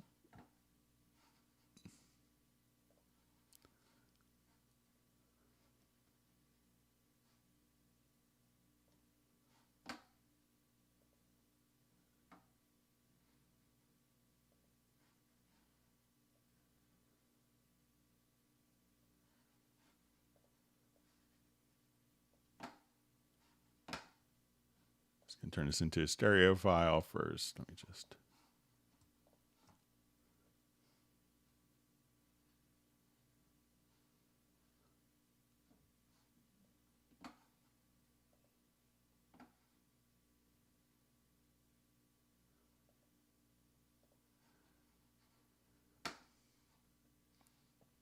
right, I'll just do a quick render in place. Sorry about that.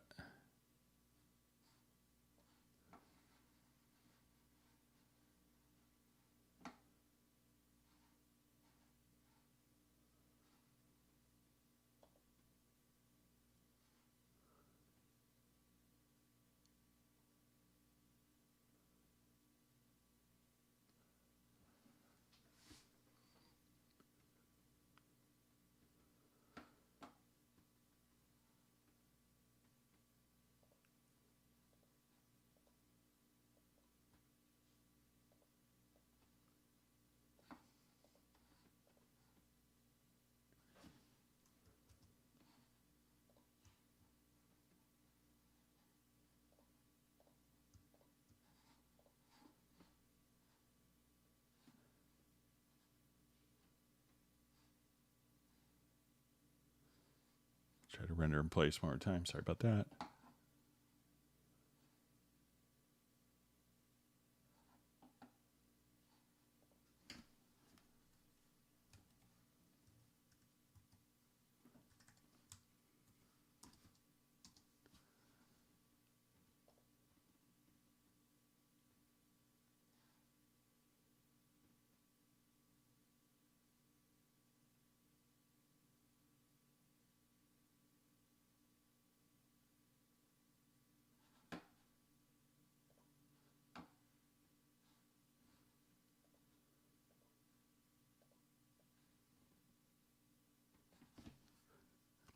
Oh, sorry. I think I know what it is. Okay, sorry about that.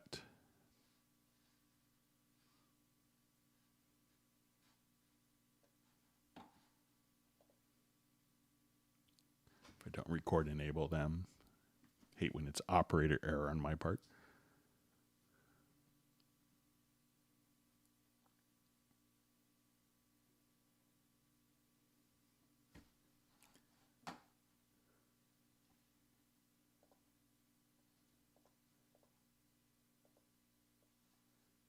Okay, so we have our overheads here, and I'll just make this the same color. Okay, so now I want to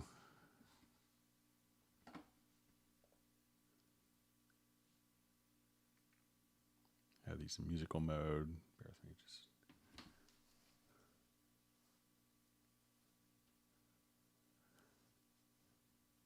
All right, we'll get this all set up. Sorry, it's taking a little time.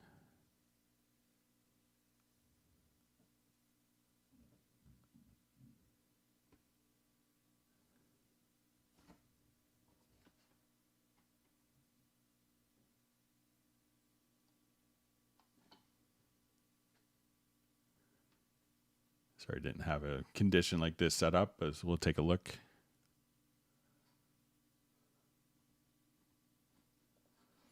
Okay, so now we have all these done. So I want to do my phase warping. So let's do free warp.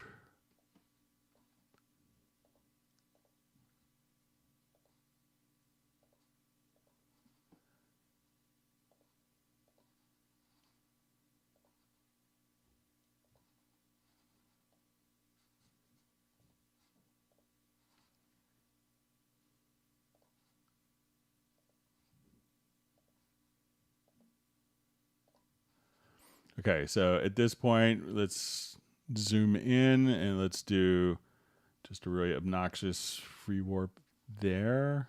Okay, so now we have this on our stereo track. So it says, how would we split the audio track? So let's say we have this event. So we may, let's see what happens. We just take it off of group editing and then go to project, and then we'll go to convert tracks and say multi-channel to mono. And then you have your mono sources there. So it's going to write new files if you do it that way, but you know, it should still sound the same. So give that a shot.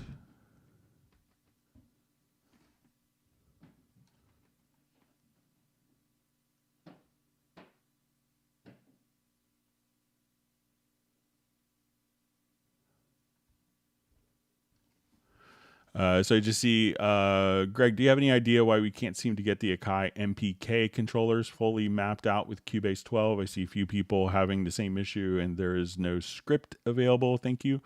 So a lot of times, some of the Akais are, have scripts. I think like the MPK minis currently have it, but the larger Akai controllers. So a lot of times it's, the intention of this is that the different controller companies would, and what's happened so far is different controller companies are creating the scripts for their controllers.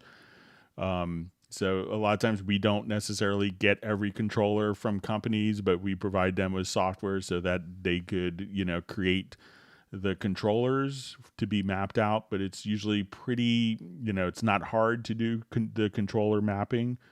Once you do it a couple times, it's pretty fast. You could probably get a controller set up and, it could be that a controller's mapped, but it may not do what you want to.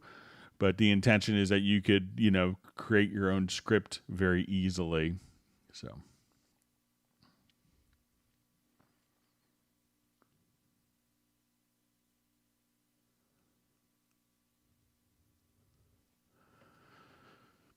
All right. So we see a question from Douglas Emerson. I'm considering upgrading to Nuendo 12 from Cubase 12 Pro. Is there a promo possibly pending, or did I miss it? Yes, I shaved frozen bananas today for all two. All right.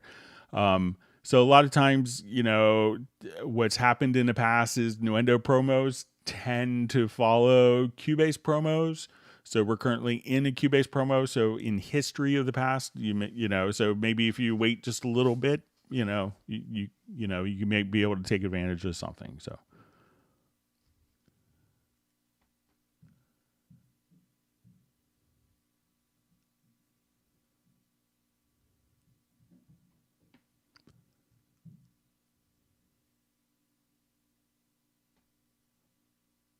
We see Jazz Dude just saying he mapped his Akai Key 25 in less than 30 minutes, and this one's made for Ableton.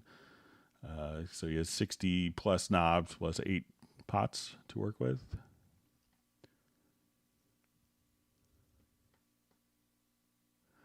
Okay, so we have a question from Nuno. It says, I'm new to Cubase. How do you bus tracks? So really all you have to do is, I'll just revert this. There's a number of different ways of doing it. The fastest way is if you have existing tracks is just to come over here, select the tracks. You could select the top track in the list, hold down the shift key, select the bottom track, right click or control plus click or command plus click. And at this point you could group channels. We want to go to add track and then choose group channels to selected channels. Then all the selected channels are now routed to the group that was just created. And welcome to this Steinberg family. We hope to see you on further live streams.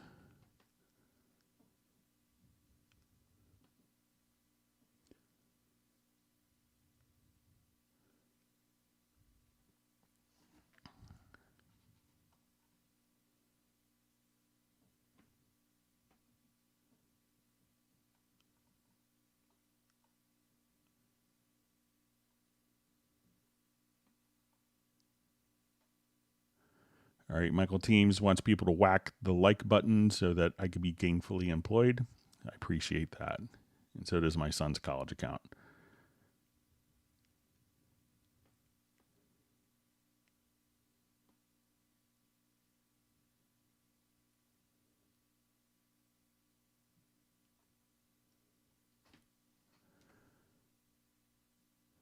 All right, so we see Michael Pierce is just says, hope you're all safe well, just backing down a session. So we hope that your big band session went well, Michael. It was great to see you on the Zoom social. We hope that you're enjoying your Marshall Mercury amp.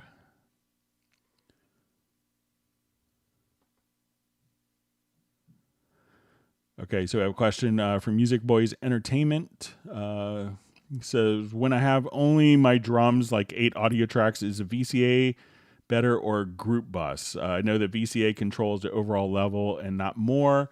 So if you wanted to take all of your drums and run it through like a bus compressor to do like parallel processing, then a group is better because the group sums it's kind of listening to all of the sound and can process that. So if you say, okay, I want all the drums to be compressed and a little touch of EQ as a collective entity, then that's great. When you'd want to use a VCA is when perhaps your drums have a lot of existing automation and you just want to increase or decrease the levels, but still maintain the relative automation, even if it's in contrary motion to the VCA fader.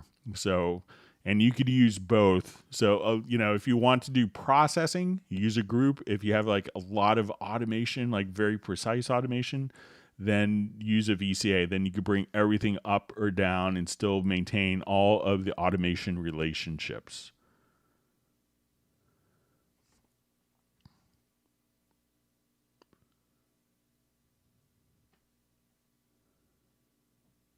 All right, wonderful to see Nick on the live stream.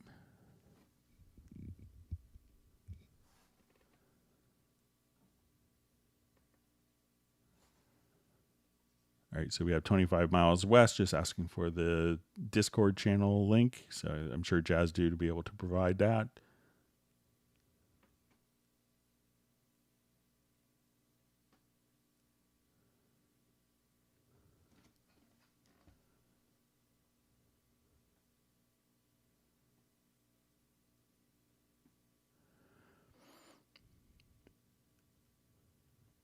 All right, so we have a question. And how do you create a send and return bus for like compression? Like I want to send my drums into the comp, but have a return bus. So a lot of times what happens, if we want it to, work with like parallel compression. So, if your plugin doesn't have it, so a lot of times if I want it to, we'll just start from scratch again.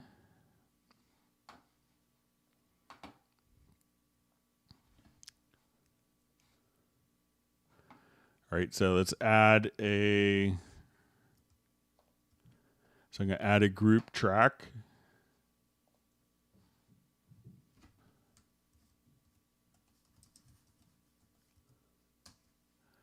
Okay, so now we're going to take all of our drums. And I could come over here to, like let's say I want to go to the compressor.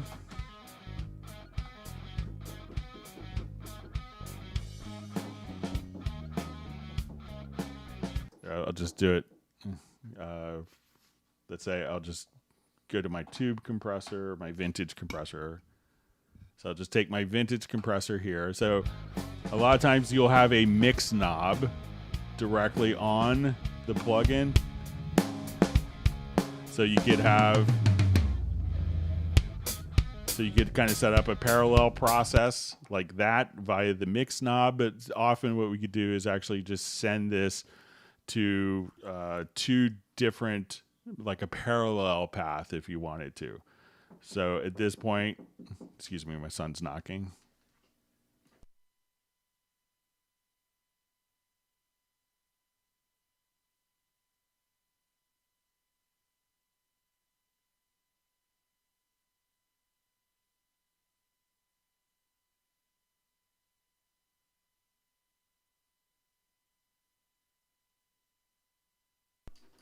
Sorry, my son is home for the holiday weekend and he wanted me to untie a knot, so I'll do it after. So, but if I wanted to now just add two group channels, then I could take all of my drums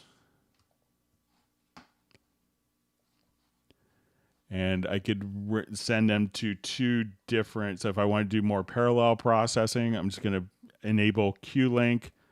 Turn this on for all of them. I'll set it to absolute value. So I'll send it to group 1 and to group 2.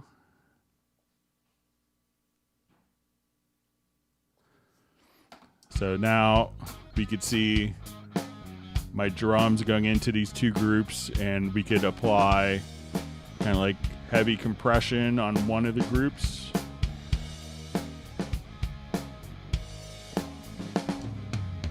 and blend between the two different groups. So we could have our dynamics kind of preserved here in this group, unaffected, and blend this with the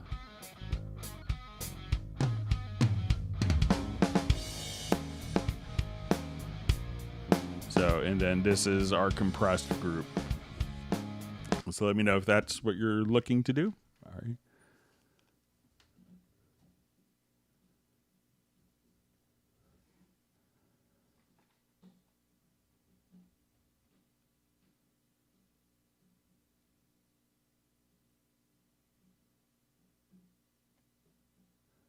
Okay, reading through different comments. Thanks for all the great questions. And again, if you learned something new, make sure you do hit the like button and subscribe to the channel. And for those who are maybe just turning on, if you haven't upgraded to Cubase 12 yet, or looking to get into Cubase 12, or you want friends to get into Cubase 12, there is a really significant promotion going on with the Studio Weeks promotion. So not only is it 40% off on updates or new versions, but you can get 5 different plugins free with Cubase Pro.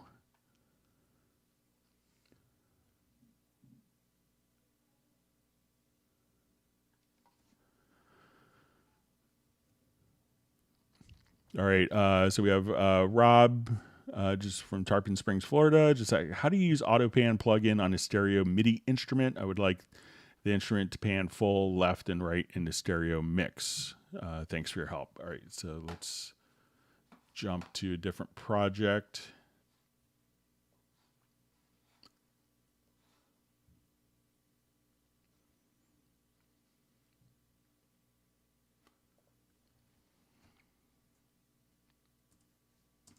Okay, so let's say I have this. All right, so I'm going to come over here to my audio, and I'm just going to put this in. So we'll loop. So let's come over here.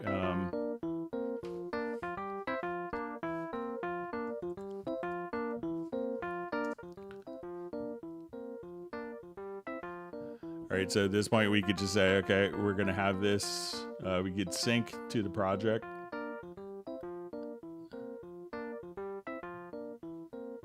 And if you wanted to.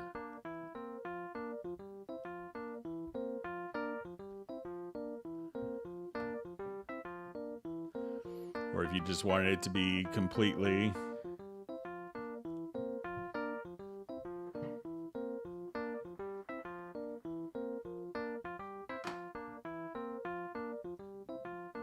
So you could just have your auto pan kind of set like this, and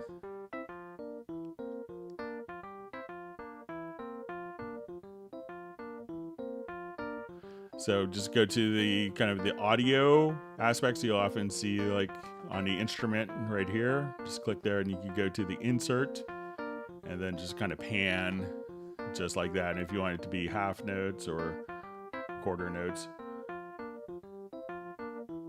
16th notes.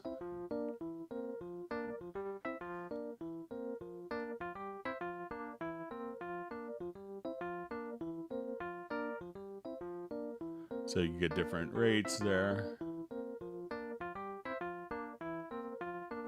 Or if you want to switch to phase.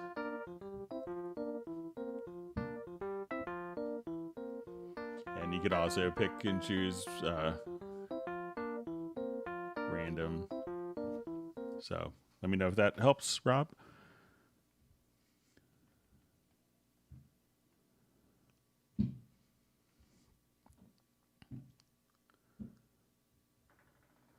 So we see from Luis Che, says, hello, Greg. How do I install the new Groove Agent so I do not need the USB e-license dongle anymore? Thanks, Luis. So if you go to your My Steinberg account on the Steinberg website, you'll see when you go to your account, you'll see vouchers. And so if you have a Groove Agent 5 license, with the latest version, download the latest version, and then it will show up as a voucher, and then you could transform directly into, you could transform that from the USB e-licenser directly to the Steinberg licensing system.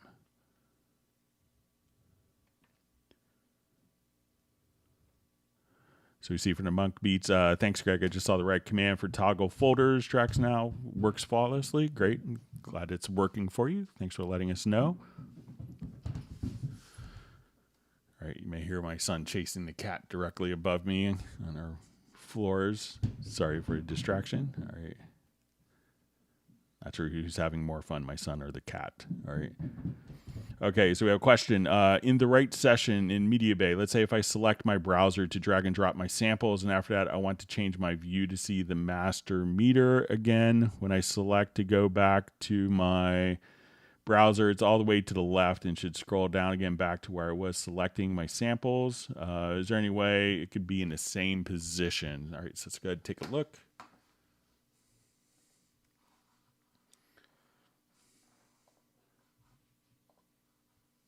I feel the weight. All right, so let's say I go to my meter. So I go to my meter here, let's say my control room, and then when I go back to the meter here, it's going to the same position. I'll just make sure.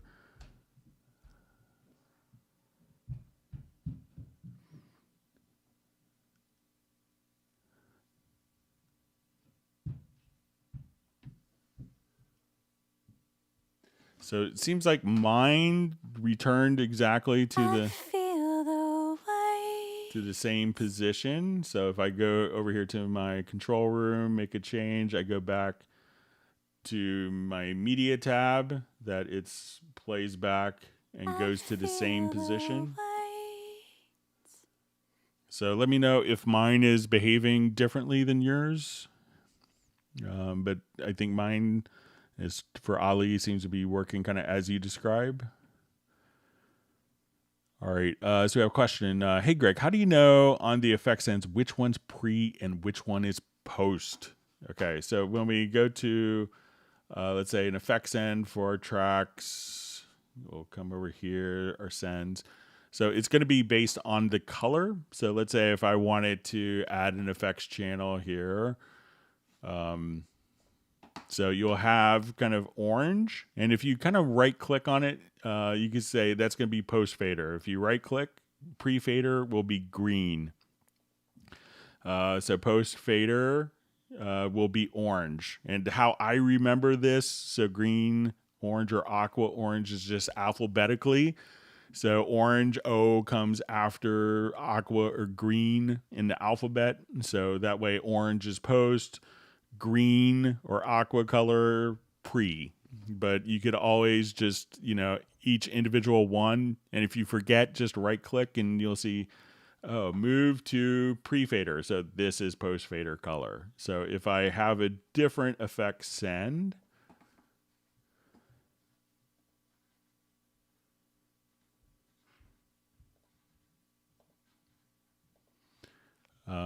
and we move this to pre-fader, we could see that the color distinction. So you could just tell by the color, and if you forget, just kind of right click. But just remember that the colors alphabetically or pre-post will be orange. That's how I remember, just little memory devices like that. So, but you could just right click directly on the folder, right on the send effect, and see which one is pre or post. It'll allow you to move it to the other, but once you figure out that orange is post or OP, closer in letters, it's in our way. All right, so we have Vinny Sabatino from Orlando, Florida. Thanks for joining us today in the live stream.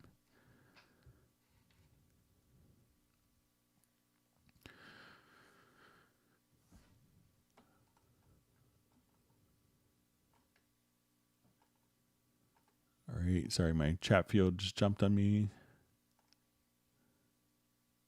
See, I have a lot of questions in my future.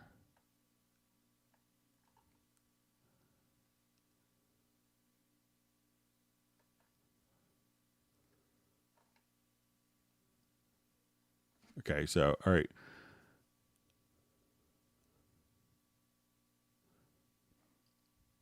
All right, so I just see a question. Can we change the skin theme to brighter? So there's a lot of aspects that could be changed to be brighter. So if I wanted to take like the project window, so if we come over here to preferences, then we can go to, we go to color schemes. So if I wanted the project area background, I could double click here. And if I wanted it to be bright, we could change different colors here for many, editor backgrounds, cycle regions, different aspects we can change just right there. So it's not necessarily a skin, but you could just kind of toggle it and customize it how you want. All right. Wonderful to see David M. on a live stream from Liverpool.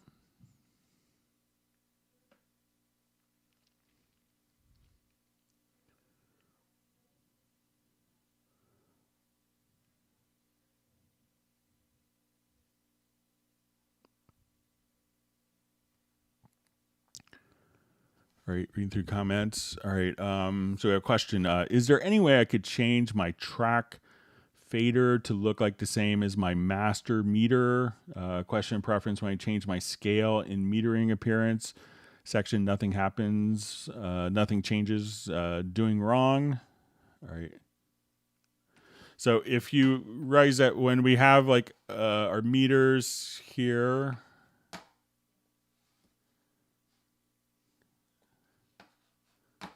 so say we're looking at our meters. When we go, so let's say we have our Cubase meters. Sorry, let me just go back to my other project.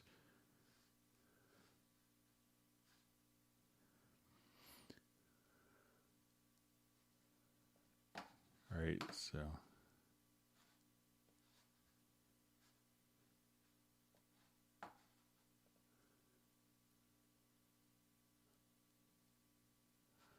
All right, so we see our meters here, and we'll also have like our meter zone on the right-hand side. So these will be different meter colors. So all you have to do to make them consistent is realize that, okay, we're on our British scale meter here.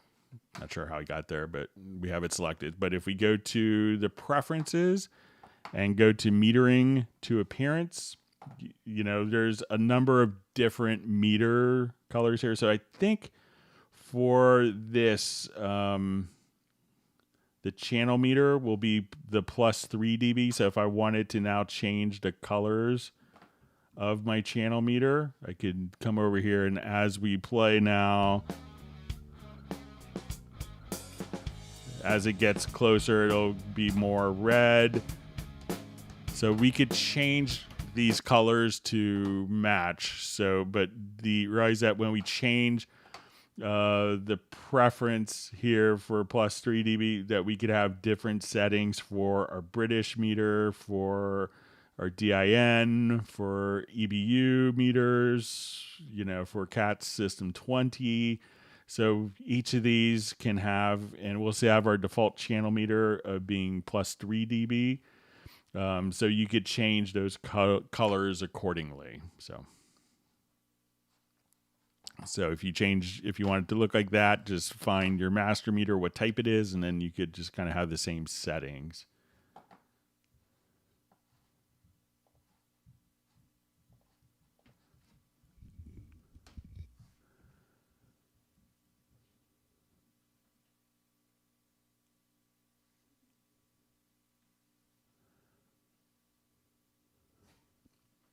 All right, thanks for all the wonderful questions.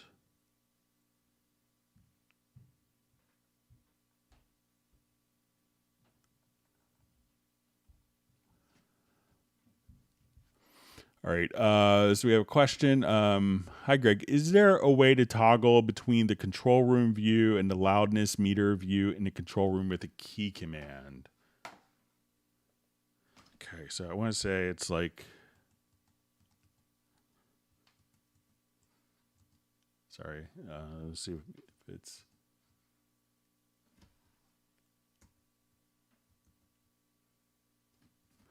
All right, so let me just find I think that if you hit tab, we could go back and forth.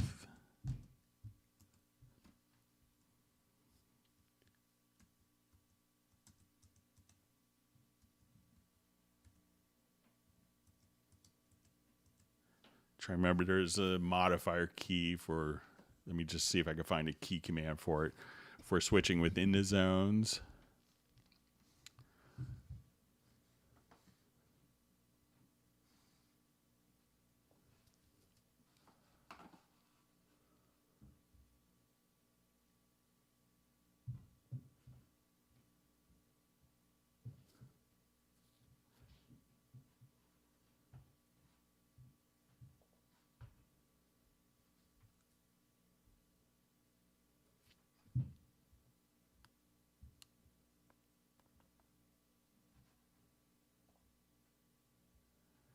All right, so it might be command option, right?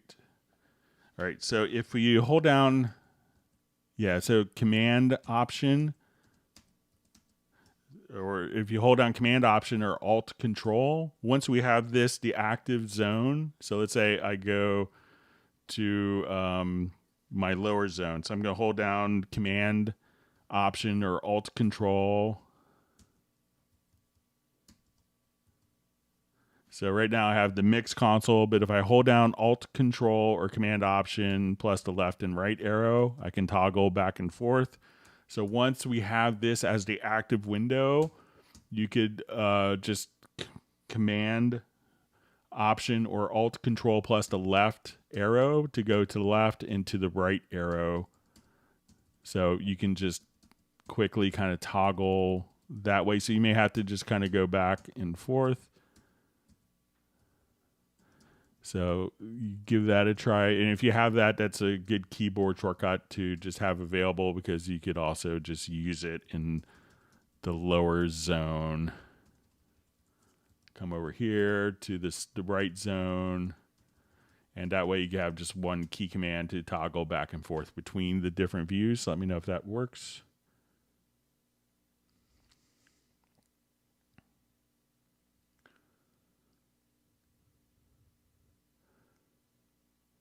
All right, so we have Rude Screen checking in from Lewis, UK, or Lewis, UK. I'm sure I said that wrong.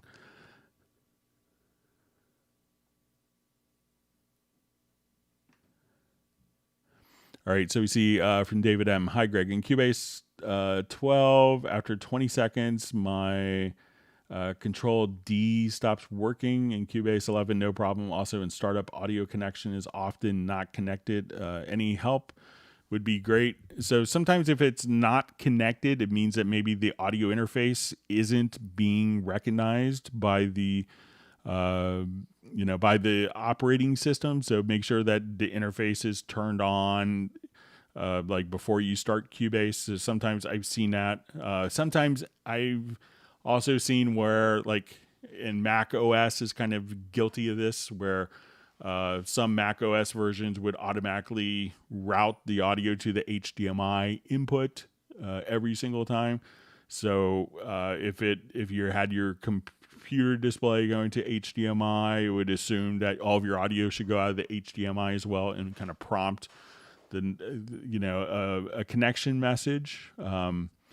So let's see. I see after 20 seconds, keyboard shortcuts. The Control D, I assume this is for duplicating, or let's see.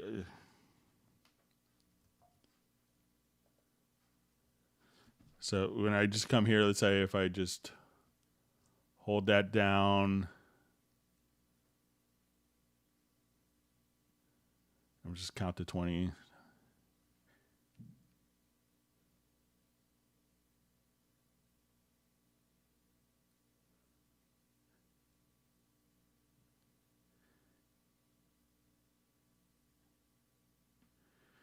All right, so let's say I'm at a count about 25, so that seemed to work. So I'm not sure if you're holding it down continuously, but one other thing to check is if you go to Shift S, if you're trying to hold it down and extend it, like duplicate something for a long time, make sure that your project duration isn't longer, or isn't less, maybe you're going beyond the project duration that's defined in the particular, in the value in the project setup window. But let me know if I'm misunderstanding, David.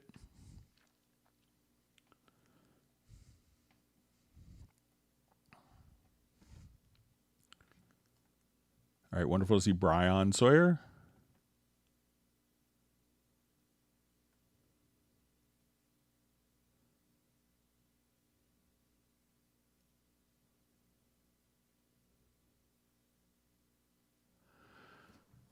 All right, so we see question, is there any timeline on when we might see the CC121 replacement? Nothing that I've heard or nothing that's been announced yet, so I wouldn't anticipate anything. There's still lots of component shortages that are a reality, so sometimes coming up with new stuff and trying to get different pieces of gear to work in other equipment, components for factories. There's lots of engineers at Yamaha trying to get that all figured out. All right.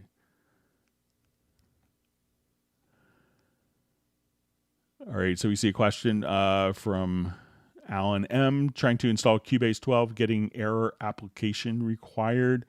So make sure that you have, check by going maybe into your Steinberg activation manager, which is also installed with Cubase, and you can make sure that you have it, have Cubase activated for your particular computer. All right, so you see from Paul Claridge, says, wow, just learned another trick. Thanks, Greg. You're welcome. All right, and we see Gerald Ely checking in from Martinez, California. Thanks for joining us this afternoon.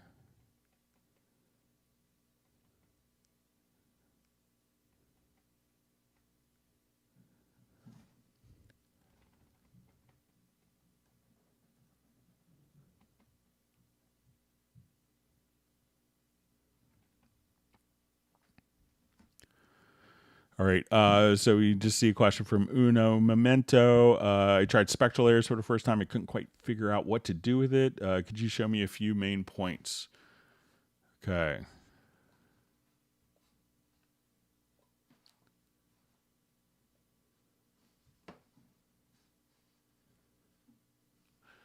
So what a spectral editing is going to allow you to do is to basically, instead of editing like everything for, all frequencies when we edit a waveform, is to have kind of a frequency dependent editor so that I could edit the low frequencies and not affect the high frequencies. So let's say, all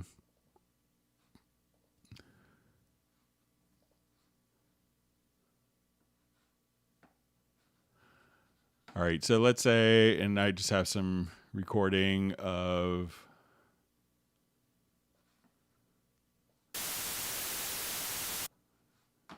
sorry, let's see, this is a file, I'm thinking it's a,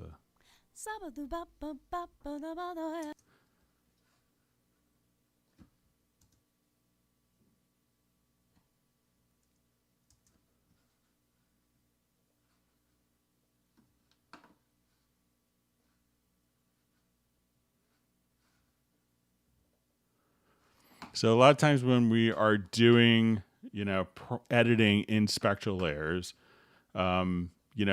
it's almost kind of like if we grab from the top here and we see kind of our traditional audio waveform. But what we see when we do particular edits here is if we could almost think of like rotating this particular waveform kind of where we're looking, almost at it inside. So we see our different frequency ranges.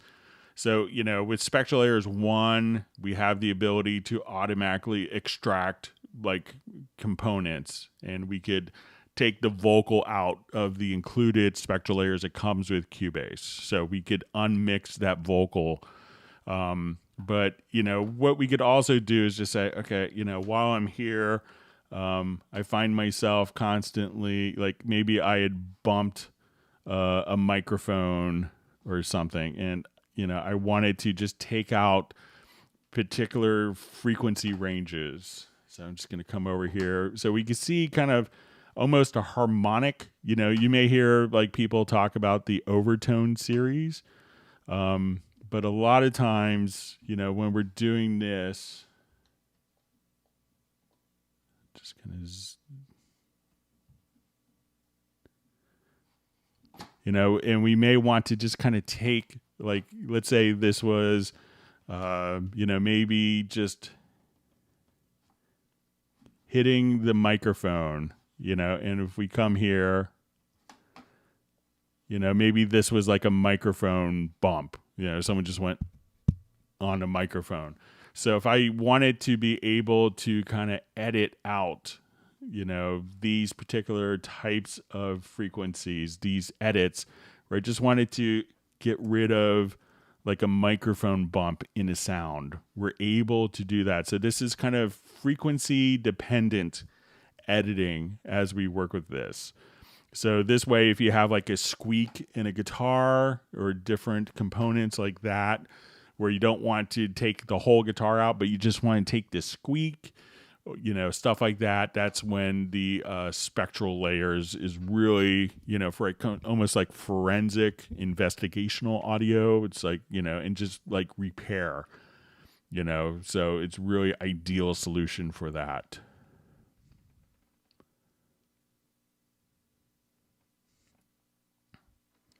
All right, we see Jason Sykes checking in, I believe from South Shields, England, if my memory serves me right.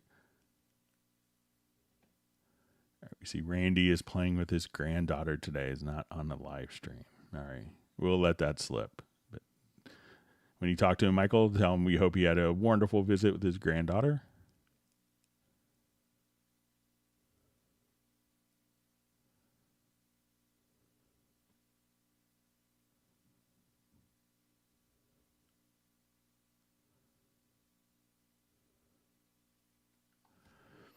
All right, so we see Nick just says, found out this week I can use the wah pedal on my guitar multi-effects as a MIDI controller. So that's great.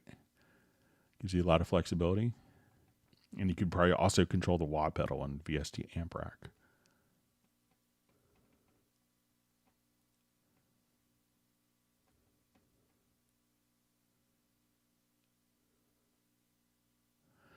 All right, so we see from Gerald Ely, hey, Greg, in regards to using the IC Pro remote app, the tempo setting in the app doesn't match the tempo setting on the project in the computer.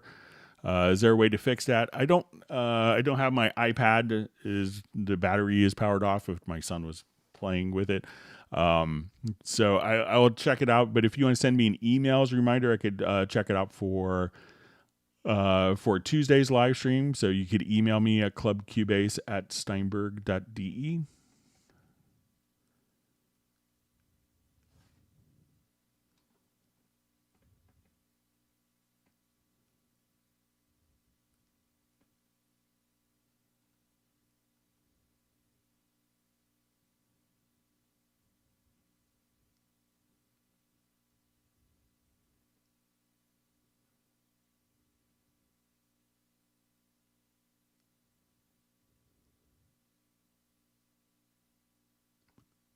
All right.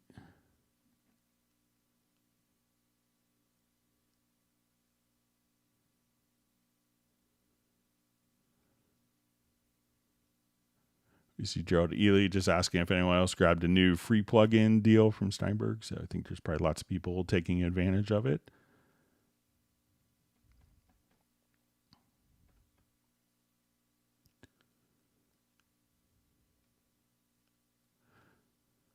All right, so we have a question. Could you explain delay constraint compensation? So I think it's called constrained delay compensation. All right. So a lot of times, when people are working and they want to record, they may have plugins that are on the system. So, and these plugins can cause different amounts of latency. So let's say on this track, as we would add particular plugins, and we could actually determine the latency in kind of the larger mixer. So when we go to add plugins, let's say, okay, we want to go to pitch correct. I wanted to add a multi-band compressor. Let's add just go for some more latent plugins. Reverence. Okay, so a lot of times when people are recording and they have plugins on their project, this could add a delay when tracking into the system. So like on this track, I have 3 inserts. These inserts, and I picked intentionally plugins that take a lot of processing, are combined to 174 milliseconds of latency. So people will often come over here and go to their audio interface and go to their control panel and set the buffer down low.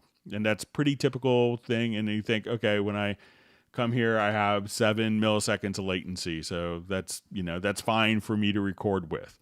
And then as they're playing back, when they're playing MIDI instruments or they're recording, and if they have these plugins on, what happens is those plugins cause a delay.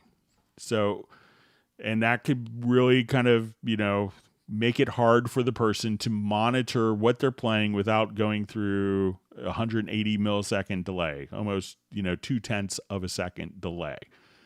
So instead of having to go through and figure out which plugins are actually causing this delay, what we could do is just turn on the constrained delay compensation. And what that will do is basically bypass plugins that have latency so that you could record with minimal latency. And then when you want to, at this point, say, okay, I'm done recording and I want to hear the plugins on all the tracks, you could just hit one button as opposed to going through all of your tracks in your project, searching for which plugins are causing latency. The constrained delay compensation will just bypass those plugins so that you could record. And then when you're done recording, you could just simply turn it off again, and then we would just simply have all the plugins intact. So it just kind of manually or automatically goes through and bypasses latent plugins in your audio system that can throw off and make recording more difficult.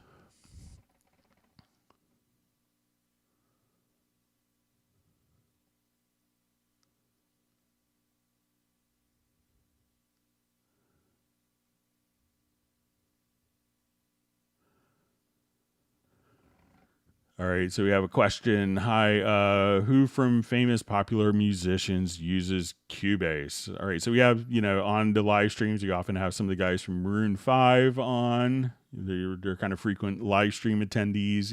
We have Stevie Wonder, Paul McCartney, Hans Zimmer, Harry Gregson Williams, Zed, Ian Kirkpatrick, a lot of we've had Clay Oswald from Gloria Stefan on. We have Jean-Marie Horvat.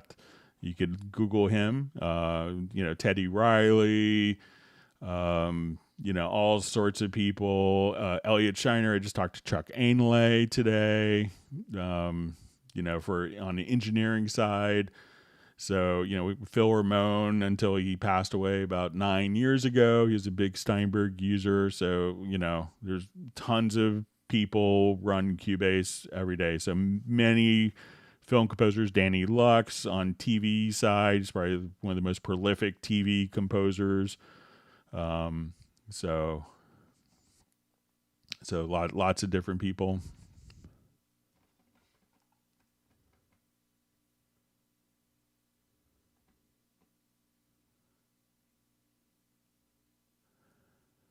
All right, so we see Michael Pierce is going to dash home. But he did whack the like button, so that's good.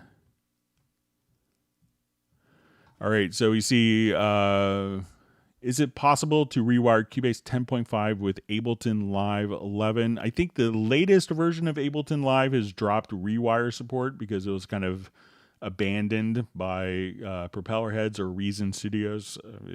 I keep forgetting what the name of the company is. But the latest versions of Cubase and the latest versions of Ableton have dropped support for it since it's kind of abandonware by the original developer. So you might have to, if 11 is the latest version of Ableton, it might not support it, but earlier versions would.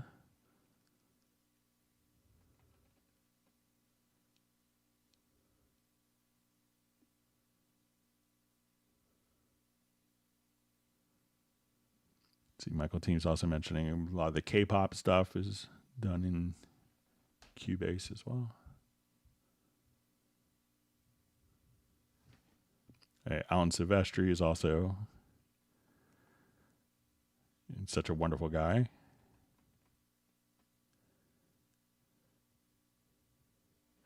All right, so we see question. Please tell best vocal reverb. So if I had to, start with reverbs, I would, every song is going to be different and have different reverb requirements. But you could definitely go through a lot of the Reverence. The LA Studio is a great kind of subtle reverb. So let's say if we want to add an effects channel track, if you had to kind of start with a reverb, like convolution reverbs are very compelling because they actually have samples of different rooms. So not only do we have different, this is like the default preset to LA Studio is pretty phenomenal, but also if you come and just start looking through, I think in 10.5 or 11, there's a number of plates that are also really great for vocals. But, so I would start with Reverence, and, there's so many different impulses of different types of reverbs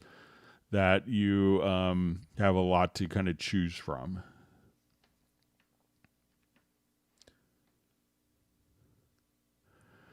All right, so we see best mastering reverb.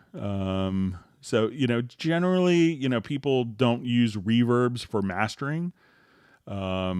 So, so it's probably not going to be, like you wouldn't run the whole mix through reverb. Generally, it's, very rare occasion that, I would say most mastering engineers wouldn't apply a reverb ever. They may try to take it off.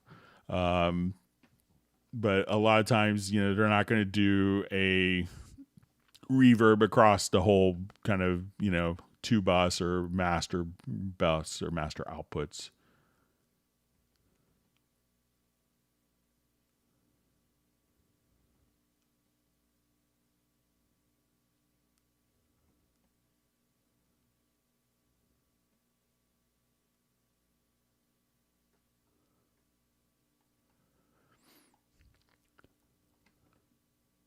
Okay, my chat field just jumped. Let me just try to.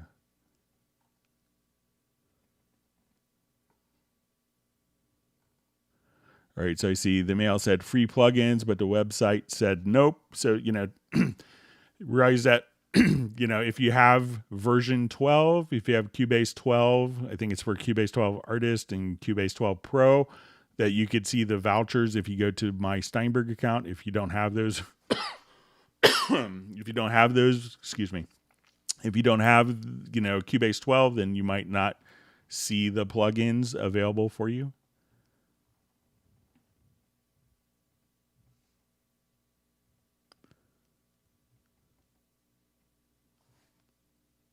All right, so we see Jeff Sabelsky is off to mail his jazz records. All right. So we just see question, will Cubase change the virtual keyboard? I think it works pretty well. So let's say if we come over here and hit Alt-K, a lot of people don't know that so now if I wanted to play, particular notes, I could, on a track, we could just use my QWERTY keyboard. And something else that you could do is if you click here, you could also just, as you play, we could see more octaves go across and you can move the octaves. You have pitch bend and modulation that you could do here as well. So, but let me know if there's anything that you're missing from the on-screen keyboard.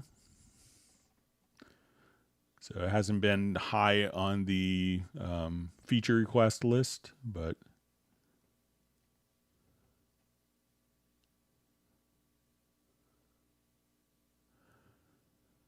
all right. So we have how do I use Control Room and what exactly does it do?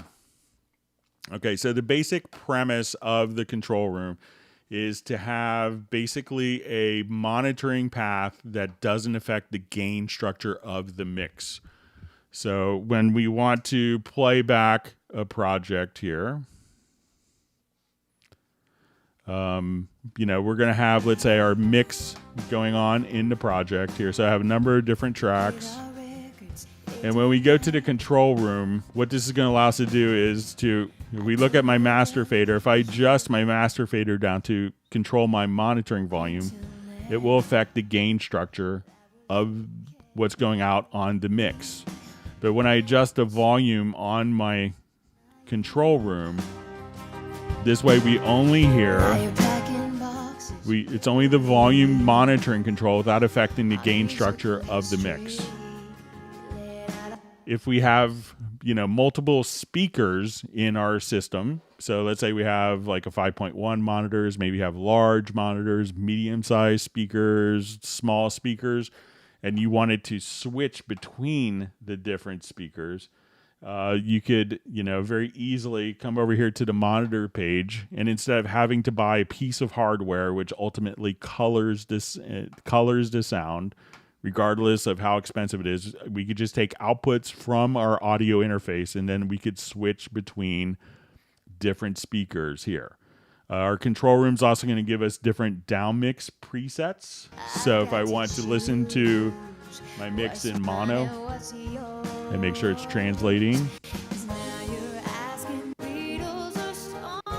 we could also set if I wanted to dim, or if we wanted to have a known monitoring point. So if I never want to get louder than my known monitoring point.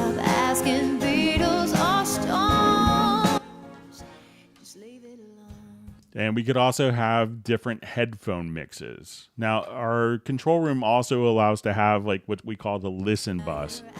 So let's say I'm listening to this, and we could often solo tracks.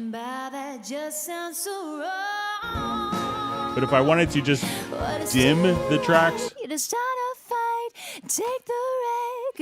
we could adjust. Please stop asking Beatles or Stones. So as soon as I hit the L button, so I could just say, we're going to solo the track and everything else is muted. But if I wanted all the other tracks to be kind of dimmed down by an amount, I could just come right over here.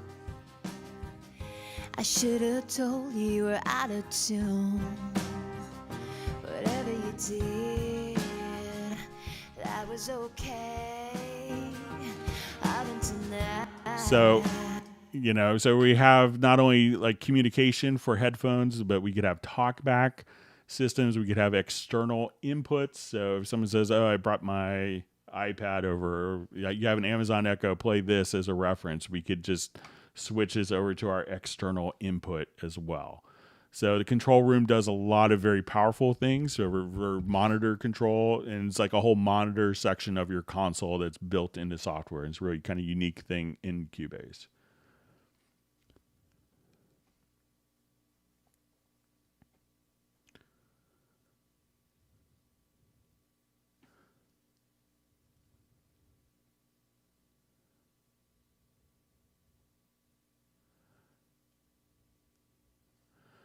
All right, so we see in Cubase, is there no automatic accompaniment? So we used to have years ago, like on the Atari version, something called style tracks, which would do kind of like a Ranger keyboard stuff, but it really didn't make it past, I think, like Cubase 3.7. It wasn't a really well-used feature. So if it's kind of like almost like a Tyros or a Genos, like the Yamaha Arranger keyboards. I know that those are popular in Europe, but Cubase doesn't really have functionality to do that type of workflows anymore.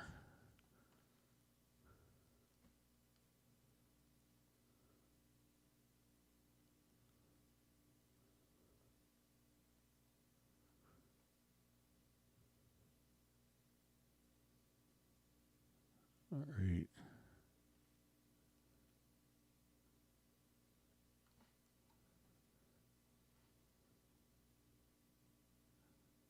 Okay, reading through comments, we see some discussion of weather, Best Green Jesus and Michael Teams.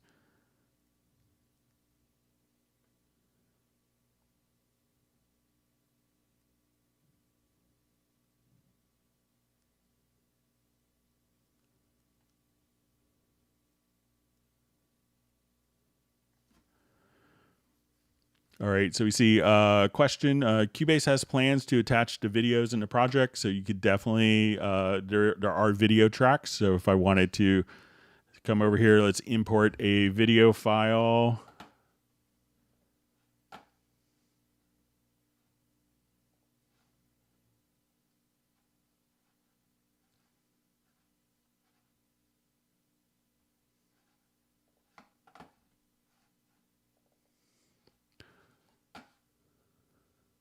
So at this point, we could have the video file as a track. And if I wanted to come over here and just hit F8, that will bring up my video window. I have my thumbnail track here, but you could just now come right over here. You can see we're Steinberg office in Hamburg. Kind of a cool building. But yeah, so you could have video integrated directly with Cubase.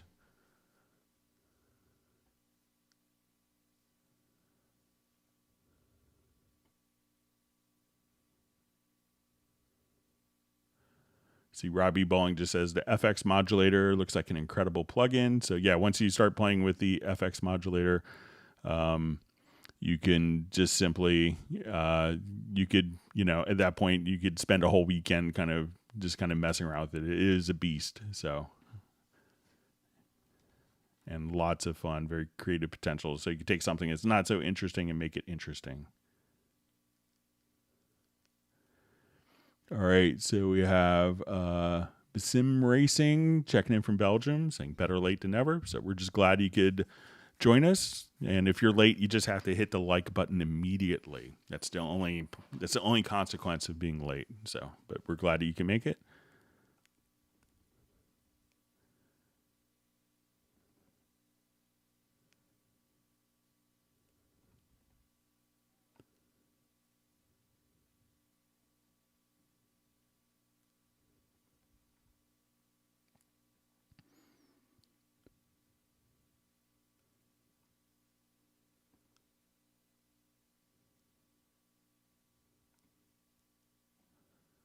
Okay.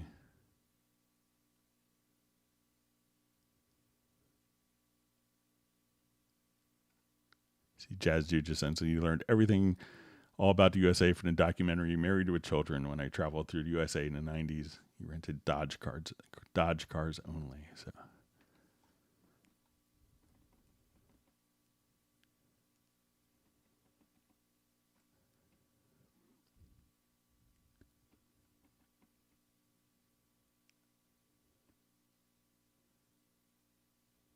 See, Graham Witcher is just saying revelation of the week is the free plugins that Steinberg is giving away for all Cubase version users. What is there not to like? Isn't it the best DAW in the world? So yeah. Plus, if you haven't gotten 12 yet, it's 40% off for upgrades, updates, and new versions.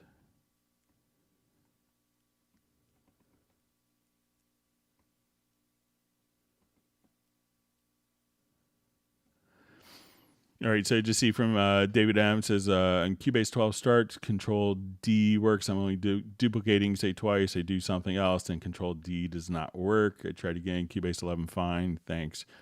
So I haven't come across that, but if you want to email me, I could take a look in it and I could see if it does it on my Windows machine. But maybe if anyone else has run into it, they could mention it as well on the chat.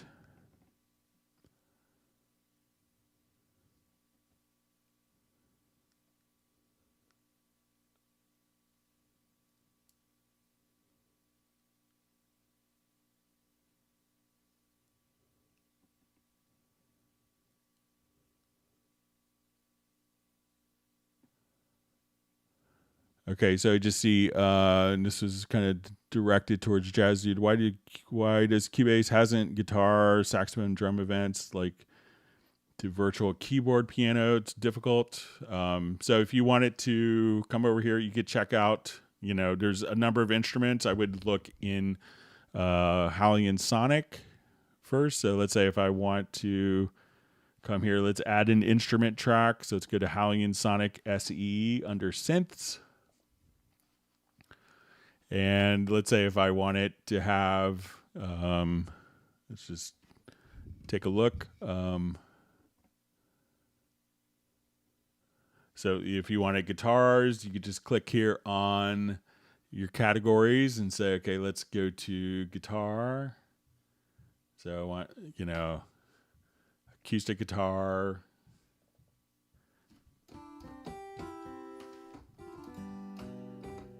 I'll just turn this up a little bit. So you have all these different guitar sounds on just acoustic guitar, electric guitar. So if you want it.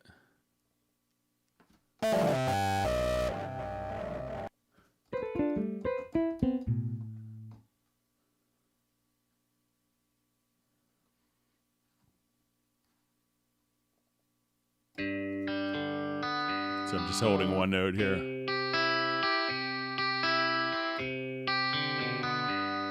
Or if you wanted saxophone, you could come over here to woodwinds, saxophone.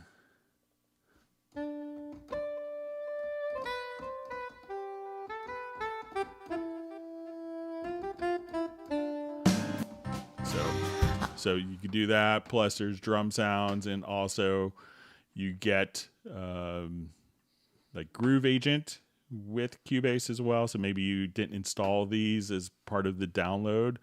But, if you go to your Steinberg download assistant, so I'll just open this. So sometimes people install the program and not all of the extra sounds and loops and instruments that come with it.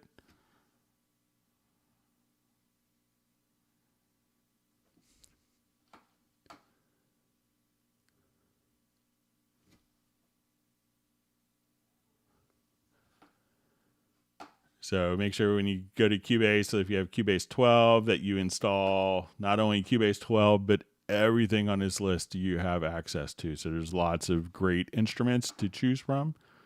So make sure you take advantage of that if you didn't install all of those.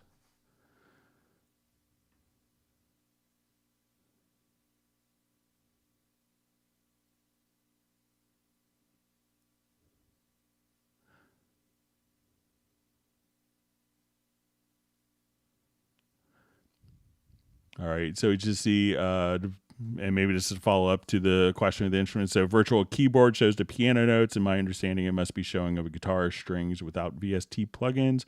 So, most of the time, since you're going to actually play it in MIDI from a keyboard, that's why you may see the piano keyboard at the bottom there. So it's probably not going to show like a guitar fretboard or strings.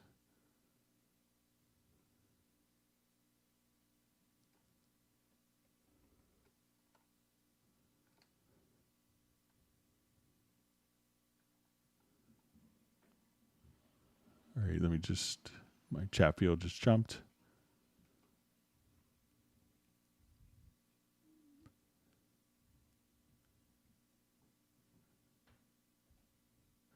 All right, so we have a question, I guess a comment from, I think it's Michelle or Mikkel Hovel.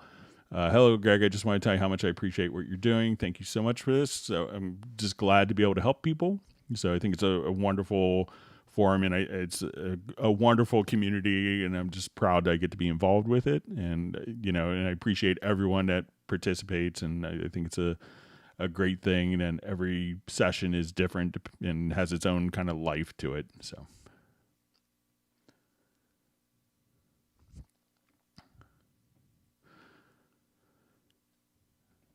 All right. So we have a question. Is there a place besides the live stream where I can learn the Nuendo terms? Because sometimes I'm getting lost. You can always ask Nuendo questions here, but there is I think a once a month Nuendo live stream that you can participate in as well. So if you go to if you go to youtube.com/Nuendo, you could get notified there.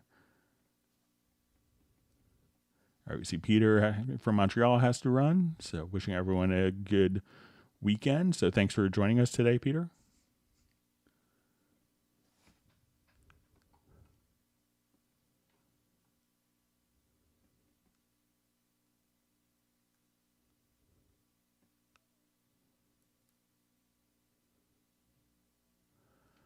All right, so we just see from Collins, it says, I'm totally novice and just had my first studio set up and I'm on the first stage. Could someone help me, please? So, if you have specific questions, so we don't know what your first stage is, but, as you have I want to learn how to do this, or I don't, I want to do this. How do I get that? So, just ask a specific question and, we'll be able to help you out and get you started on the right path. Okay.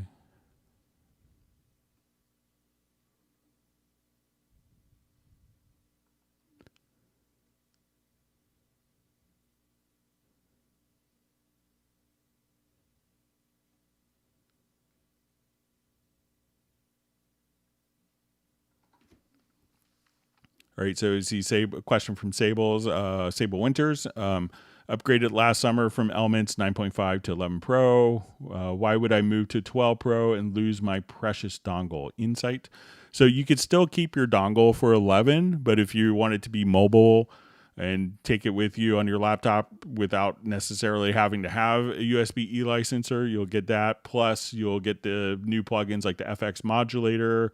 You'll have Dolby Atmos mixing. You'll have, the scale assistant in Very Audio for doing vocal editing. Also having the, warping directly on the project window. So you could still keep your 11. So your 11 is still perfectly intact, but you get more functionality and features with 12. So, but you don't have to update. But, there's a lot of great stuff in it, as you can probably see.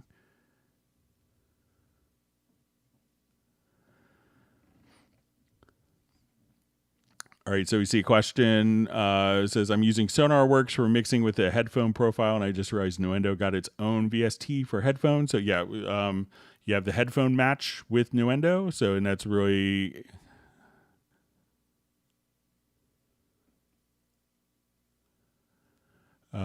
and we see, does it have monitor profiles? So it doesn't have monitor profiles, but let's take a look at it in Nuendo here. I'll open it up and we'll show you. So a lot of times you want to do this as a part of the control room. So we'll open up Nuendo here. And this is really kind of intended to make sure that when you're mixing binaurally on headphones, that it's being carried over accurately.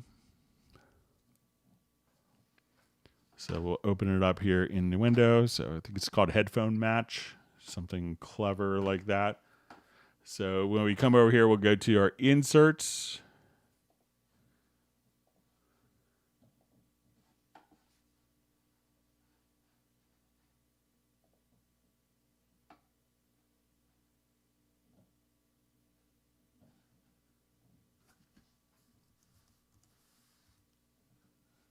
So headphone match under tools, and then you could pick your brand of headphones. So let's say, okay, I have my Austrian Audio headphones, and then it could automatically apply the EQ curve for that so that you can mix. And I think the intention is really for,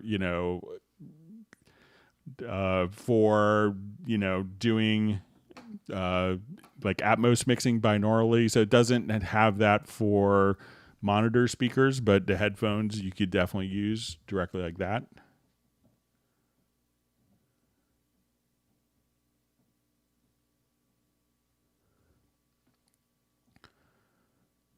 Okay, so we have a question, follow up on a control room question. How do I know what I'm hearing is the same as that much gain I have on the mix, so I won't get confused? High gain but low sound, low gain but loud sound.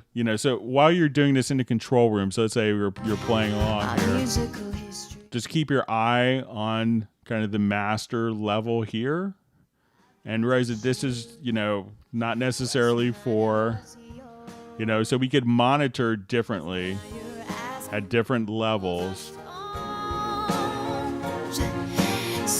But that doesn't affect kind of the gain structure of the mix. So this is kind of decoupled from, like, if I have that clipping there. So let's see if I get it. I have, Just leave it alone. or maybe that's just clipping too much for our taste. So just keep your eye on the master level and just realize that you can take, you know, that you could monitor independently of that source. So if you, like some people monitor super soft. And some people who've lost their hearing over years will monitor very loud. But it doesn't necessarily have an impact on the gain staging of the mix. So you, and once you kind of realize that, then you know you're going to be okay. So, but just keep an eye on your master fader or your two bus, or and you should be all good to go.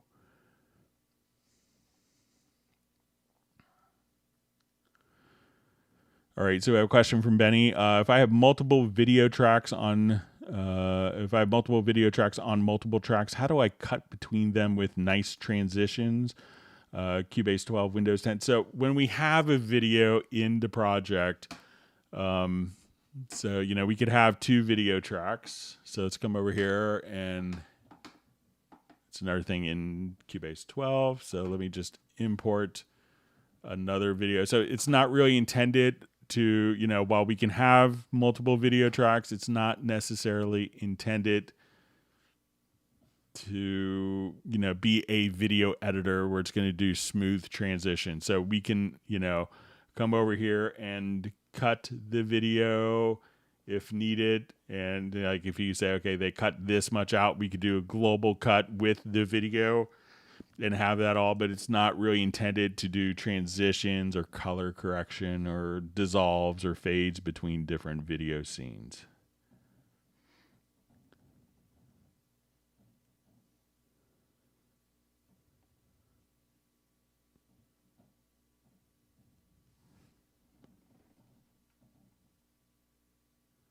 See, John Koskins just saying, thanks, Greg. Toggling views is the revelation of the day. That's good. Try to get one revelation of the day in.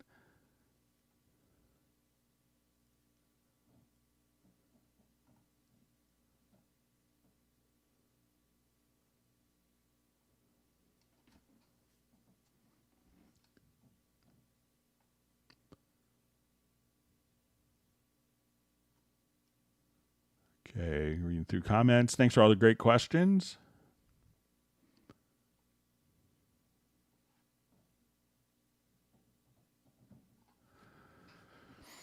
All right, question. Can you maybe show where to set the default of cutting MIDI events in terms of what happens with the overlapping notes? I couldn't find it again. All right, so let me I'll just go to a new, I'll switch over to a different project here.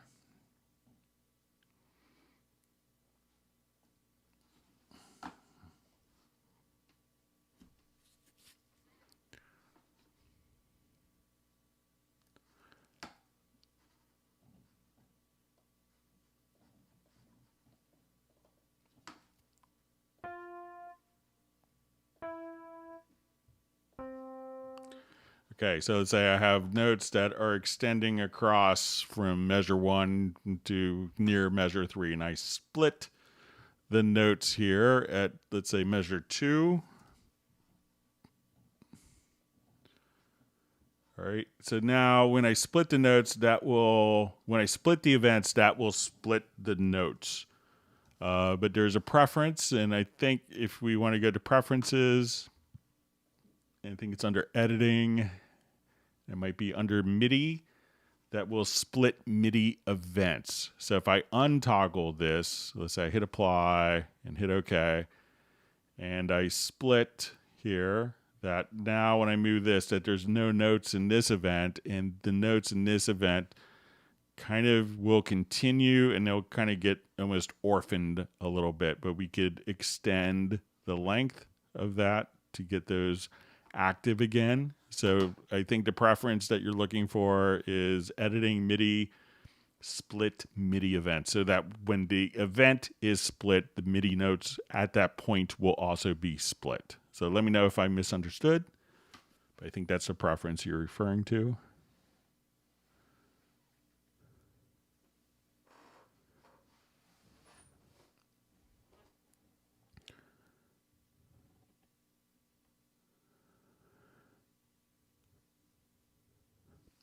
All right, so we have a question. Can you map a MIDI controller to control the control room and a plug-in and a monitor path so I can make a monitor controller? Certainly. So yeah, you can toggle the control room. So all of the functions you could just access from MIDI controls. So if I just wanted to come right over here and go to my MIDI remote, like if I wanted this to be control room volume, at this point we could just go to control room.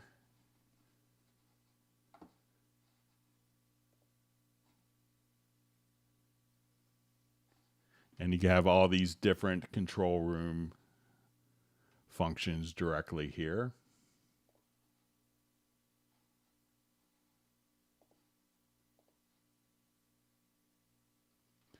So yeah, those can be mapped. So you can have kind of a software-based controller, just using knobs to switch between different speakers.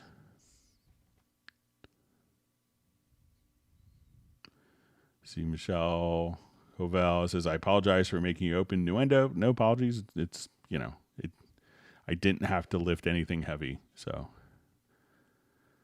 all right. So we see 104 likes so far from Jeff Sabelski. Thanks for letting me know.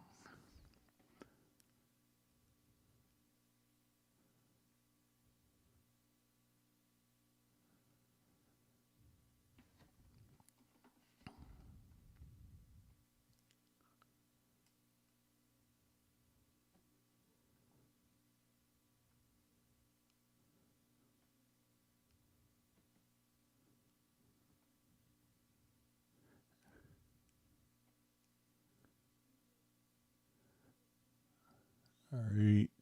So we see from Michelle, says the headphone match is fantastic. Thank you so much, Greg. So, yeah, it's a wonderful feature.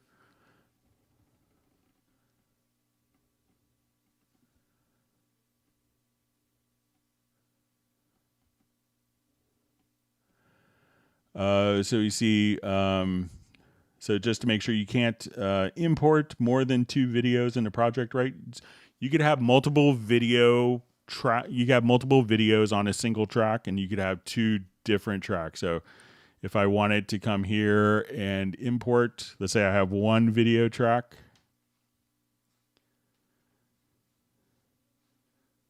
So I'll import a video file. Right, and I come over here, move my play position later in the project, and let's import a video file. So 1 video file, but multiple video, or 1 video track, and you have multiple video files on it.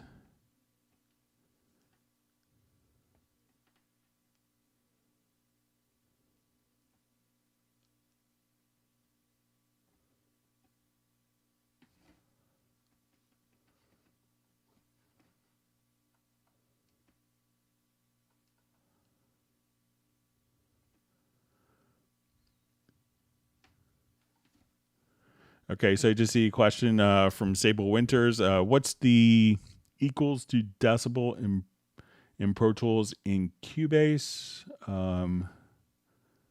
So I'm not sure if I understand, but maybe if it's with taking and if you wanted to put an audio file at a specific dB value.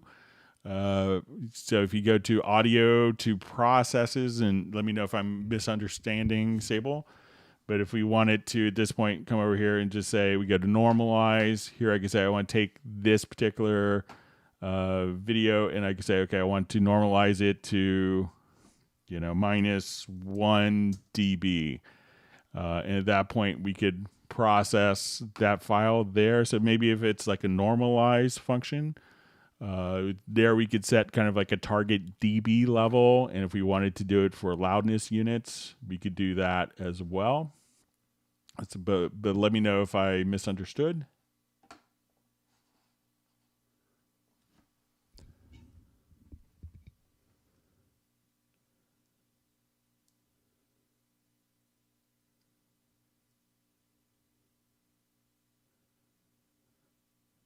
See, Jeff Sabelski is selling jazz records, and so Bill Evans paid for his Cubase 12 upgrade. That's good. See, Gerald Ely is just saying Vibrant is on sale. I'm thinking about it. So there's a lot of really great like Rhodes patches in Vibrant. All right, wonderful to see Gareth has made it on the live stream. It's great to see you on the Zoom social on Tuesday.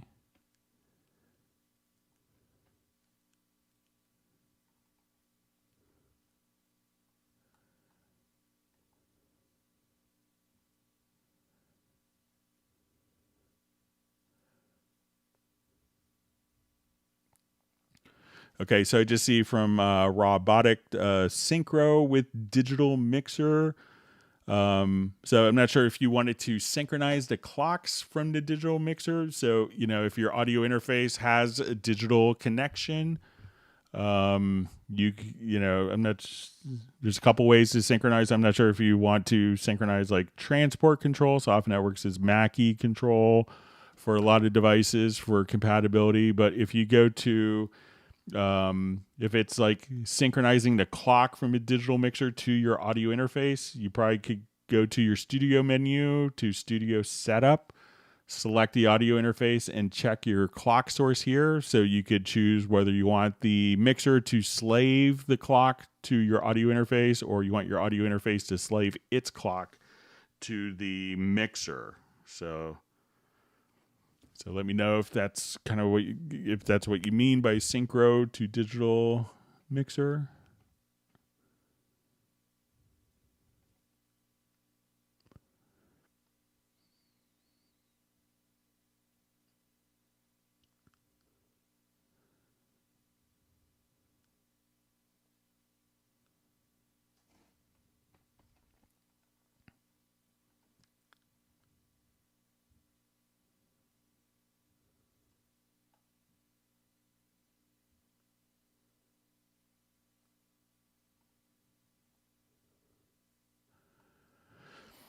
All right, so we see, since I'm a novice with Nuendo, I'm not quite familiar yet with all the features it can provide. Is there a feature that you might familiar with that you think would be useful for a trailer editor?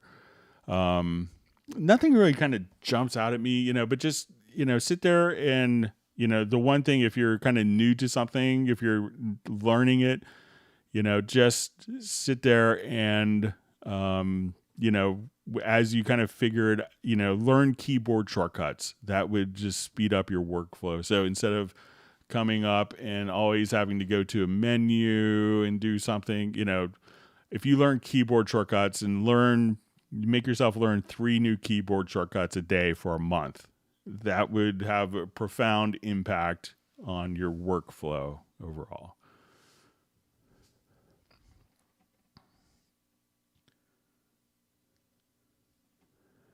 All right, so we have 3/4 a hot mess. We just need Pablo to get off tours as his being the in-demand drummer in Spain. All right, so we see Sable Winter saying, okay, maybe it's a decibel plugin for loudness analysis. So if we have a particular file here, Sable, this is about the decibel meter plugin. So if we go to audio and then go to statistics, so you could look at it offline here, and then you could see like all the values. And we could also now see our loudness units. So we have loudness units, full scale, or LUFS, as people often call it. So you could see all this, and then you could also on the meter itself, like as we're playing a particular project here, I'll just mute. So let's say as we're playing,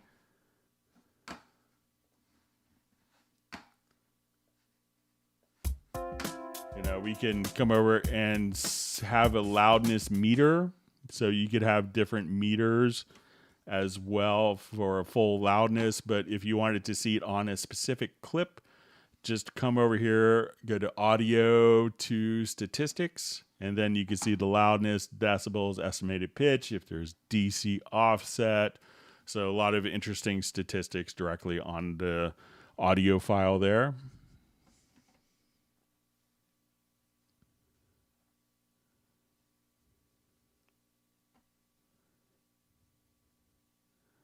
See, Jazz Dude's first self-bought single was Help in 1965 or 66. He was so proud.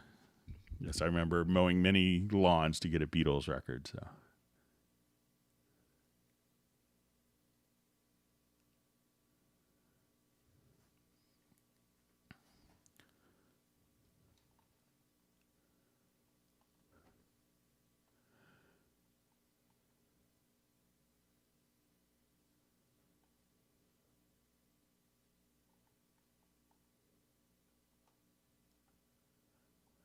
All right.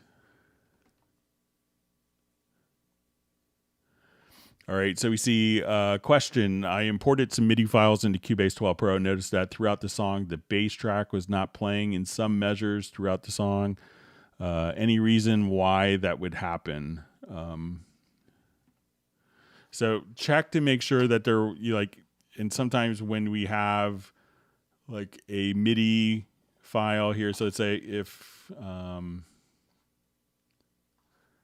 we look at this, sometimes when we look at parts in a MIDI editor, it could be like maybe that there's a main volume message. So you could see if there's like a main volume message. One easy way of kind of determining this, like when you run into situations like this, it's a good time to maybe look at the list editor. So it's not as popular, but this will show you every single MIDI event. So it could be that, at some point all the velocities went to 0, or there's a program change reset at the beginning of the file, and it's sent the wrong program change, and the program change is going nowhere. So make sure it's not like a program change or a main volume message. So a lot of times you get if you buy a commercial MIDI file, it's going to be program changes. So if that, if every time you copy that in and then it's not playing, it could be that at the beginning, you may just see that there's a program change here. So as you play, you're hearing it and you say, oh, something happened right here. Take a look in the list editor, and this will show you every single MIDI event that's actually in the track and it's not filtering out data. Like we don't see all the CCs here, and this is primarily for looking at notes. But look at it in the list editor, and a lot of times it could be a program change that's being sent to nowhere, or maybe it's on the wrong MIDI channel, stuff like that.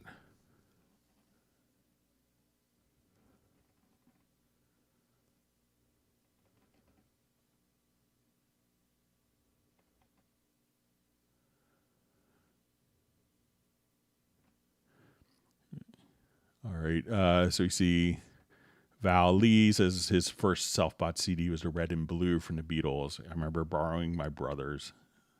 He had the red vinyl, kind of see-through vinyl of the red edition for that. So it was cool.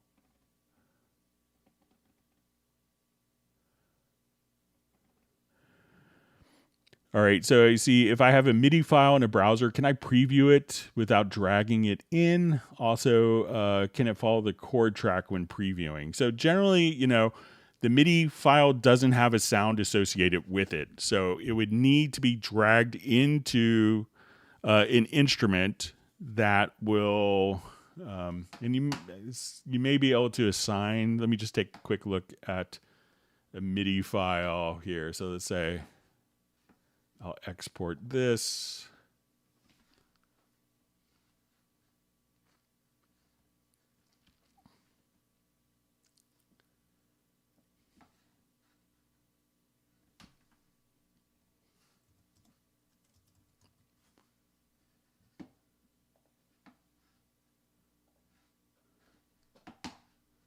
Okay, so let's come over here. We may be able to assign an instrument to preview, but generally, like a MIDI file itself doesn't have sounds. So, and if you put it with the chord track is saying, do this chord at this moment in time. And if it's not on the timeline, it doesn't really have a way to correlate those two. But let's see if we could assign an instrument to play back the MIDI files as a preview. Sometimes it may be like a piano instrument, so...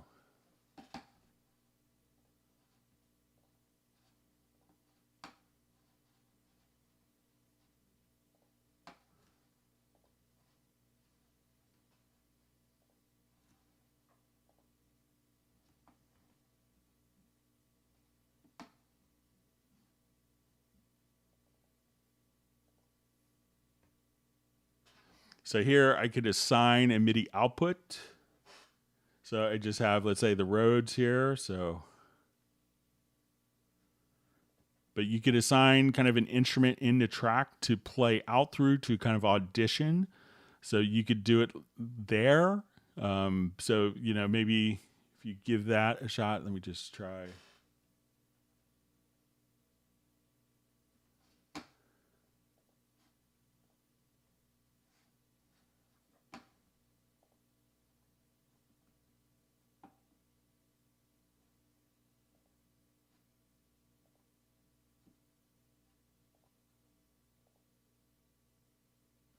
But you can assign it to preview through different sounds, but I don't think you could assign it to play back through the chord track.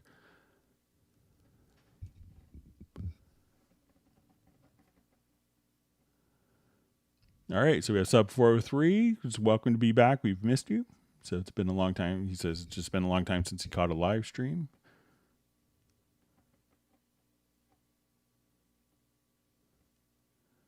See, Val Lee just says, funny how the Beatles will be here forever. So.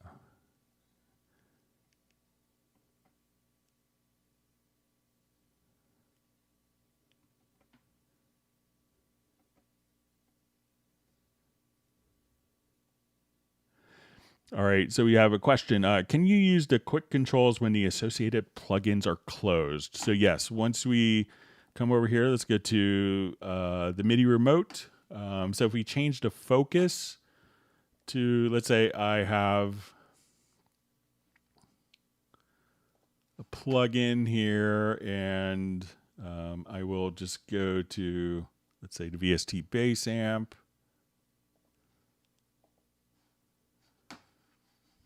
All right, and I have my quick controls to control that, okay? So what I could do now is just assign, we could lock the focus to the plugin window focus only, or we could just lock the particular parameter. So now when I'm adjusting and I go to a different track, my quick controls aren't adjusting this, but the quick controls are still controlling the VST bass amp. So all you have to do is just come over here. Once you have it set up, you could just lock the focus of the quick controls. So let's say, okay, it's on audio 2, and it's going to be just, so at that point, we could just come over there and lock. So that way you could still control it with the plugin closed.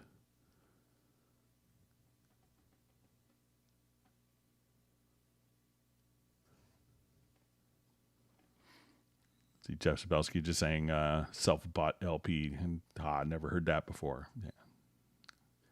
Mowed many grass, many lawns when I was young to buy LPs.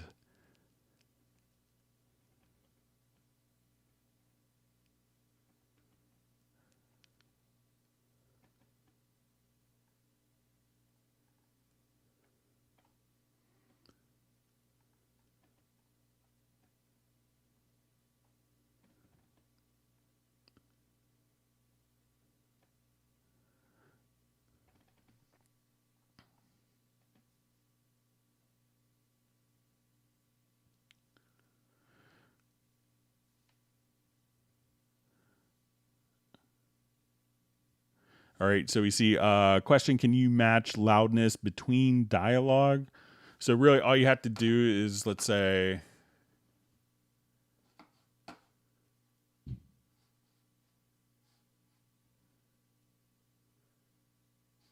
just do new project. If you just do normalize,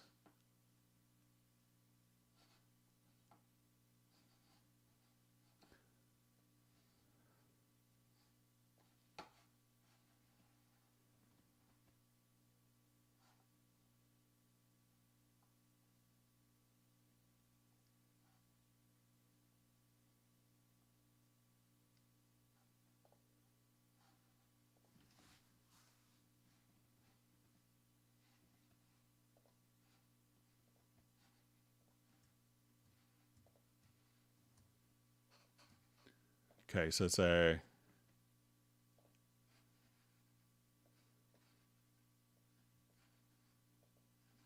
all right, and I'll just put a space between these.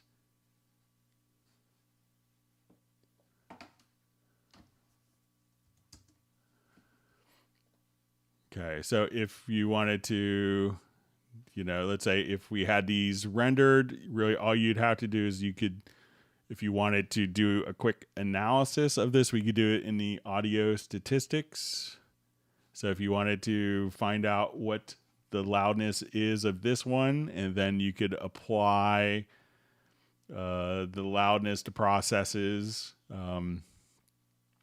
and you could normalize to a very particular level, or you could just simply say, I want, so we could normalize, but so let's say if I have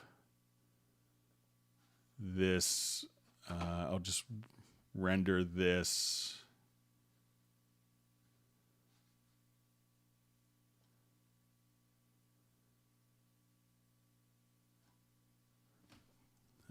Set wrong, but if you just select here, and if you wanted to, normalize, and you could just do this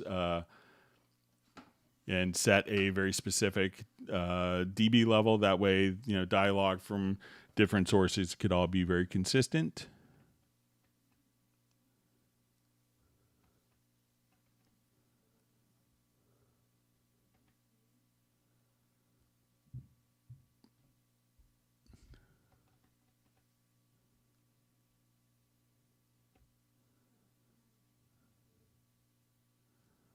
All right, just reading through questions, see how we're doing on time.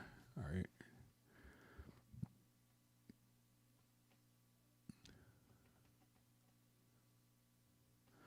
All right, so we see a nice comment from Jason Sykes. It says, I know I don't contribute to chat much, but tend to listen while multitasking, but just love the way we all connect from all four corners of the world. That's great. All right, so we see Sable Winters saying thanks, I guess, about the normalizing that we discussed.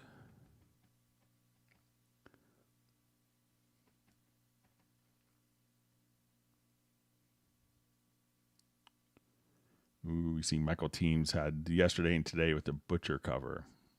It's one of my favorite records, even though it wasn't really a record in UK or anywhere else.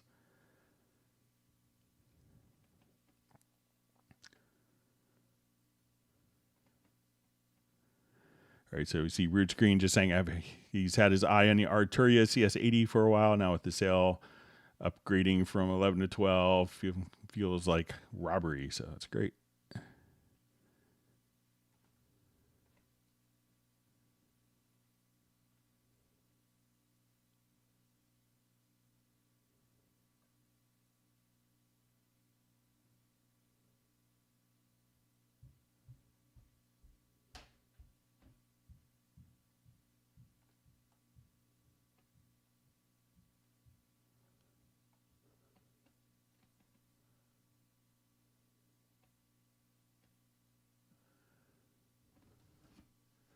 All right, so we see question, how do I get Hallion to output the notes when playing chords assigned to pads? Is there a MIDI out for Hallion? So I think it has to be dragged out, but let's take a look.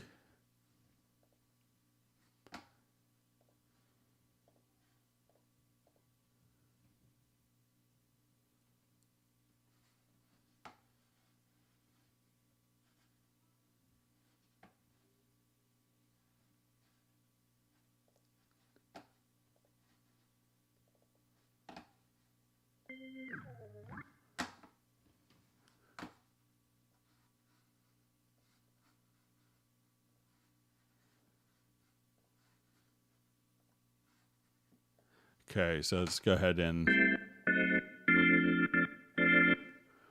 All right, so we could assign these. I think if we assign these here, let me just...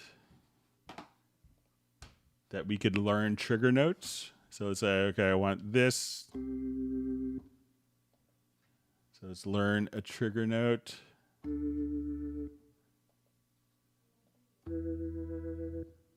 So I'm just right clicking. All right, so now when I play, when I play these particular notes, it will just simply play those chords.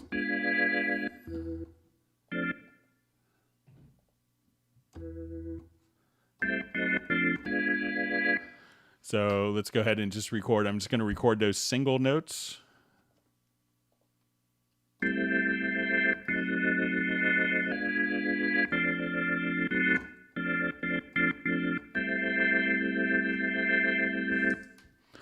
All right, and we'll take a look at it. So now that we've recorded the single notes, that's then going to trigger the chords themselves. So just a single note here as the input, then is that single note triggers this pad, and we'll play the chords accordingly.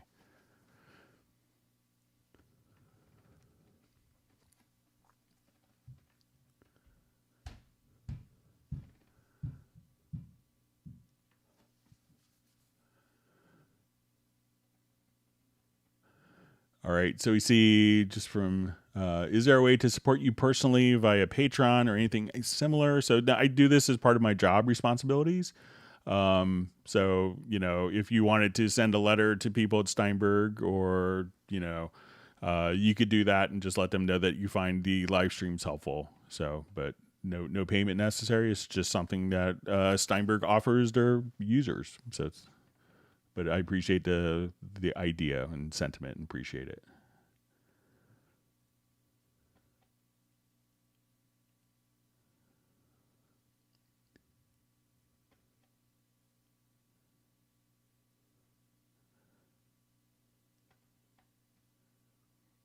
All right, reading through more.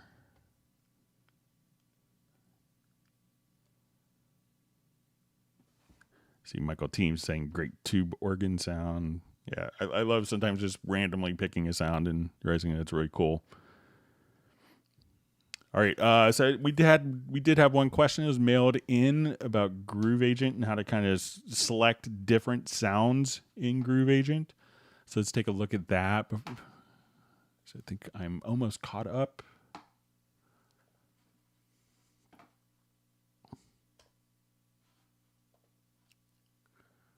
All right, so I'm going to do this in a beat agent kit. This is where it's really kind of done. So we'll show you how we could replace sounds easily. So let's say, okay, I have my Urban Ballads kit.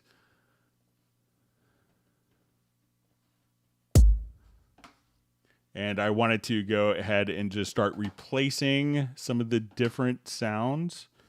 So let's say I wanted to replace maybe the kick sound.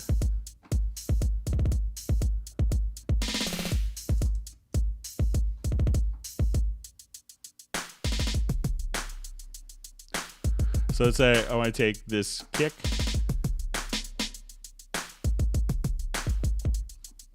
and look for other kick sound samples to replace it. So what I'm going to do is open up the browser. Let's go to Instruments. And I'll say kick drum. So I'm going to select this kick. And while it's playing, just double click and replace.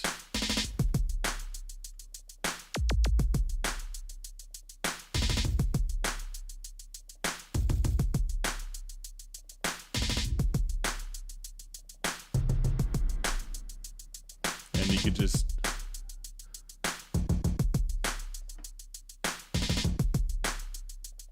double click and you could just audition different kick drum samples.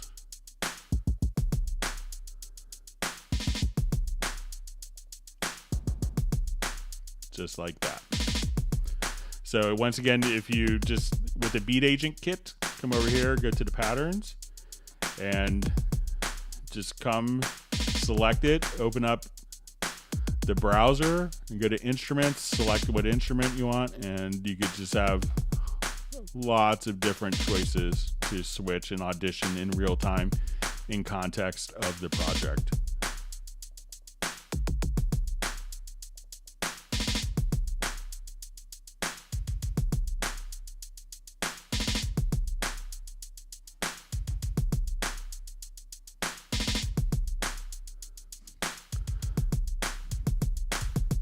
All right, so we'll get back to our live questions.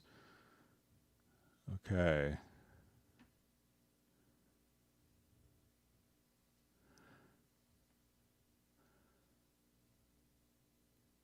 All right, so we just see from Uno Memento, can you recommend a Hammond B3 virtual instrument? It's probably in inside a Hallian.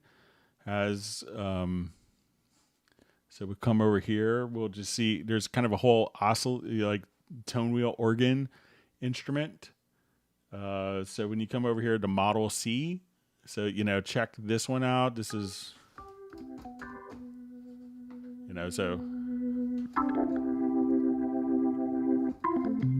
so if you want to again come over here to like the macro editor, so and you'll have kind of the whole rotary amp. So if you wanted to go all John Lord on it,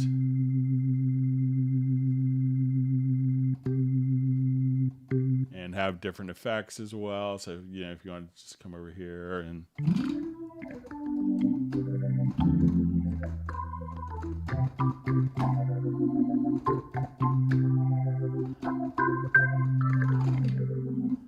so, but that's I think that's as good as any of them. So it's a wonderful instrument, and if you have Hallian, it's already there.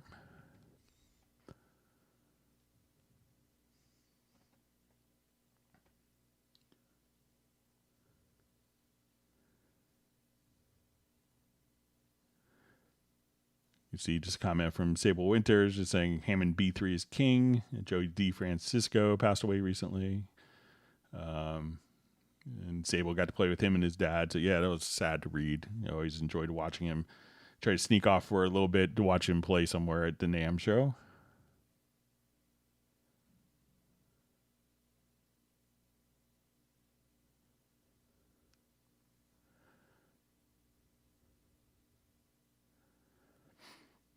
Okay, so we see question: are there quick controls in the control room? And can I map preset changes for SonarWorks to a MIDI controller for changing headphone profiles from a physical button? So if that, I'm not sure. I don't have SonarWorks, but if you wanted to come over here, so let's say in our control room, I just wanted to run an insert. So let's say an EQ plugin. I'll just open up frequency here, and we'll see if we could do this through our MIDI remote. So if I wanted to,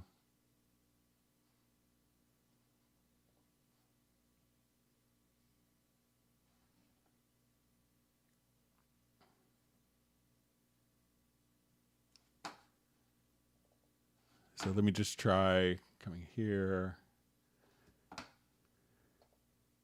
So if you just want to get to your quick remote or assign this to a particular function, you can say, okay, I want to come here, right click on the function and say pick up for MIDI remote mapping.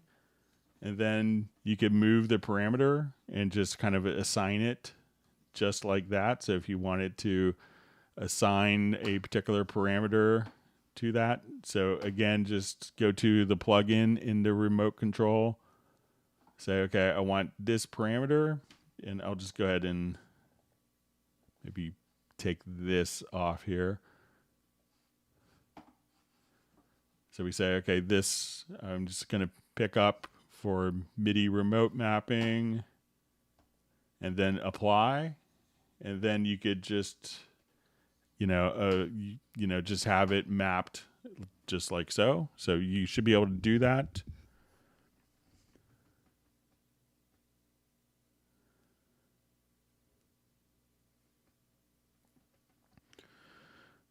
Okay, so we have a question. Hi, Greg. Is there a keyboard shortcut or macro I can create to easily half speed an audio file so I can figure out how to play it on guitar? Great question. Good to see you on the live stream, Nexus.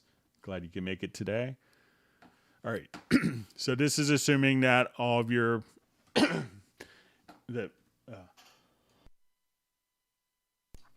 this is assuming that your project's set up for musical mode already. But what you could do, I'll revert this, is you could do this in the project logical editor. So let's say my tempo here is set to 100 beats a minute. All right, and let me take off my control room EQ. All right, so let's say my tempo here is set to 100 beats a minute, and we have this on our project, and we want it to play back at half. So if we go to our project logical editor, so go to our project menu to project logical editor. Let's go to setup. We'll say we want to transform. Our immediate event is set to automation, and what we want to do to that is trim, and we'll say multiply, we'll say divide by 2, or you can multiply by 0.5, whatever you want. So now as we play back, let's make sure all my tracks are in musical mode. So once I come over here,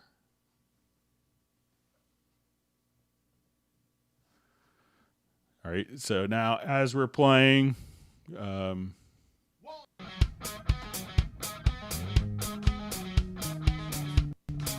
let's say I'm originally at 100 beats a minute. So if I do this and I did everything right,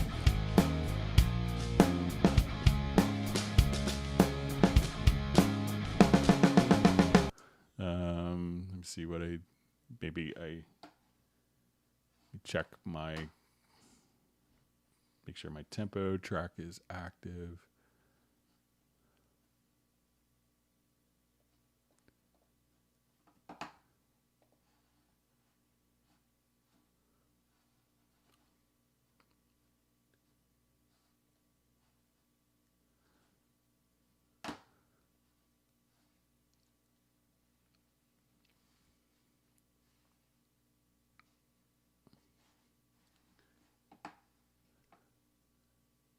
Oh, I have media type set to automation. Sorry, let me set this to tempo. Okay, so now as we're playing,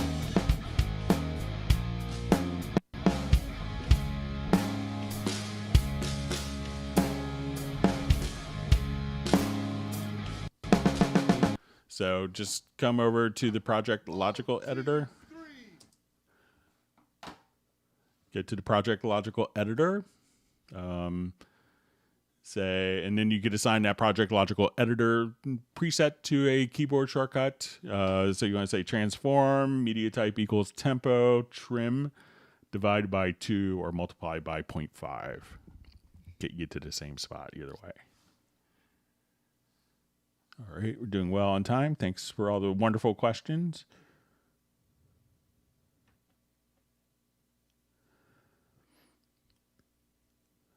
So you see from question, is the offer price for Cubase Pro 12 the same until October 3rd? So I believe it is. That's how I read it and how I've heard. So.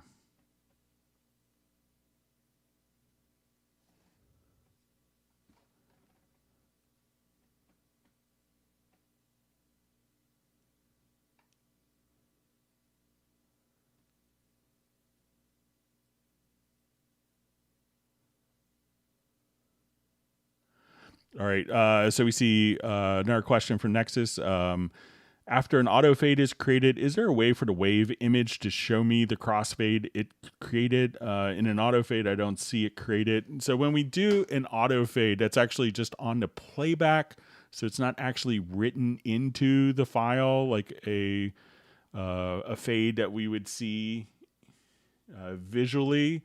So it's just going to do it on playback. So often you may hear it, but it's not going to necessarily show it to you visually, because when we have the event here, it's just going to automatically apply that. So it's not actually writing anything into the file. It's just kind of doing a short fade or crossfade as the file starts to play. So at that point, you don't see it visually. So, and since it's 10 seconds, you can edit it here.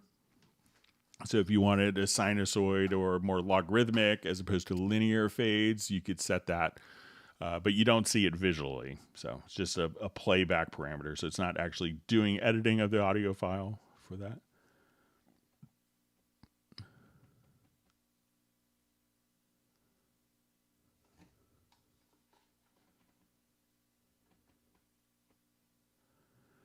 All right, so I think I'm at the end of the questions. We'll just wait a minute or two, and we'll see if any more come in.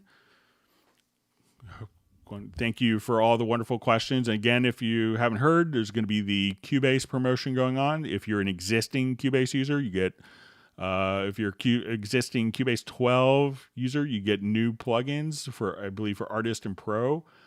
If you haven't upgraded yet,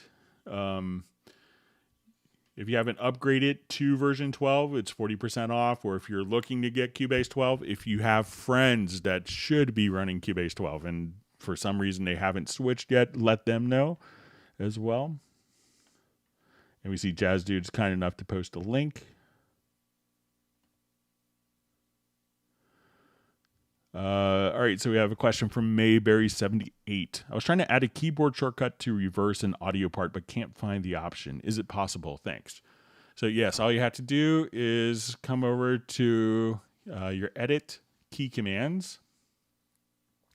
And then I think it's under processes. Or look under process. Yeah, under process, and then you'll see reverse right there. So you get to assign a keyboard shortcut or fire that off from a MIDI remote.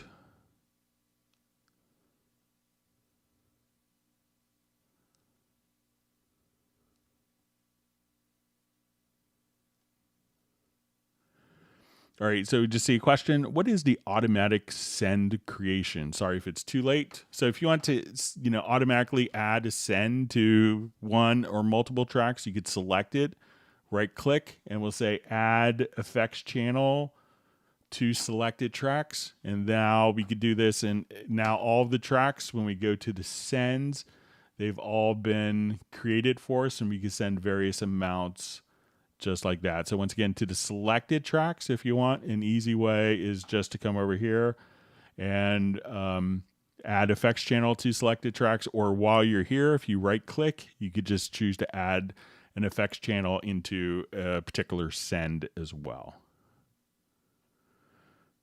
All right, so we see next is saying everyone hit the like button. Thanks. All right. See Jazz Dude saying you can search the 19,000 plus index Cubase Hangout questions. So I think we crossed over 20,000 now. So hurts my brain to think of. But all right, so we just see, can you suggest a physical keyboard for shortcuts that works smoothly with Cubase and Nuendo? So I use a Stream Deck for my personal setup, and I kind of have mapped it out like obnoxiously so with like 1,000 parameter presets.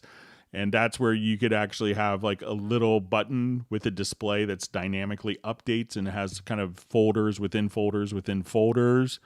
So, that's, just check out a Stream Deck. You have to kind of set it up. You have to kind of add a MIDI driver for it and add a MIDI loopback. But then you could basically assign each of the buttons, and it may have like 16 or 30. Mine, I think, is 32 buttons. But each of those buttons could be a nested folder with a folder within a folder within a folder, and you could organize it with software. So check out a Stream Deck could really help speed up workflows, and you could probably get it for $100, $250 or something, depending how many physical buttons there are. So.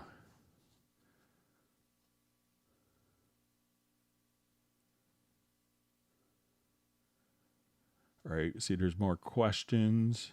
Yeah, so it's a Stream Deck by Elgato. Yeah, so check that out.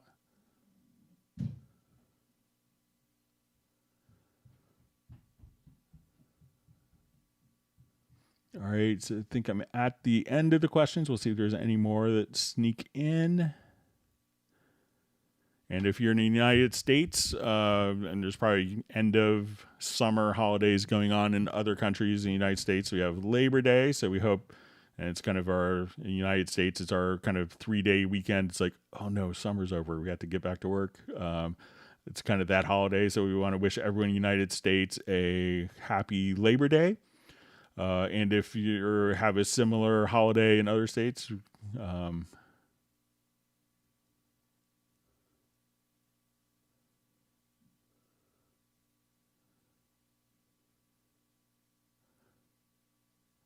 okay, so just see,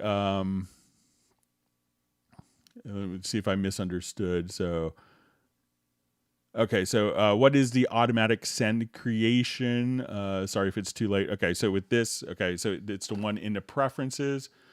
So let's say, okay, so show this preference. Thanks for catching me before I wrapped up. So I think it's under, is it under VST, if I remember?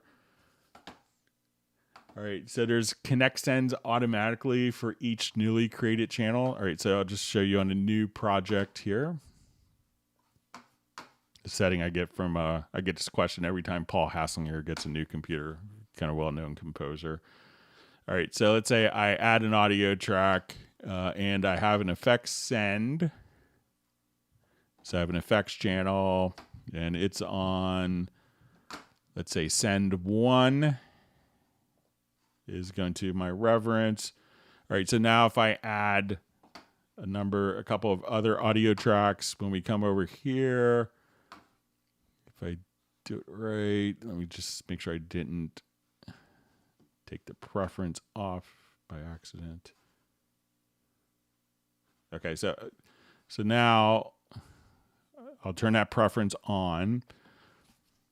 I'll undo my last function. So I have this send going to this. So as you see, if I didn't have that preference on, I would have to manually add that same send to all newly added audio tracks. So now I'll come here. And as I go to select the other audio tracks, we can see that the send is automatically kind of routed to the first send slot here. So that's what it does. So sorry for misunderstanding.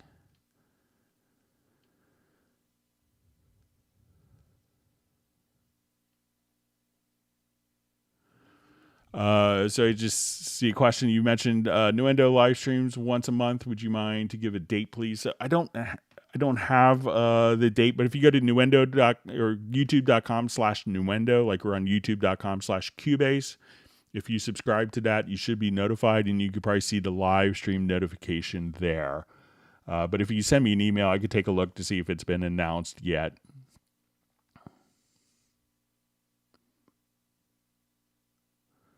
All right, so we see from H2 Music Official says, hi from Canada. I did update to Cubase 12 yesterday after Greg explained almost everything, so that's great. Enjoy your new version. And I think we got through a whole live stream without any weird bots interfering today, so we're lucky today. Apparently they take Fridays off of 3-day weekends. All right. See if there's more that come in. We've got just a couple more minutes. Thanks everyone for the great questions. I hope that everyone has learned some new things and is able to check out some of the new plugins that they get this weekend. If you're a Cubase 12 user or you get a chance to really check out some of the wonderful new features of Cubase 12 if you're just upgrading to it. All right, see, there's more questions. All right, I think my son's ready for me to do work for him, but we'll see if there's anything else.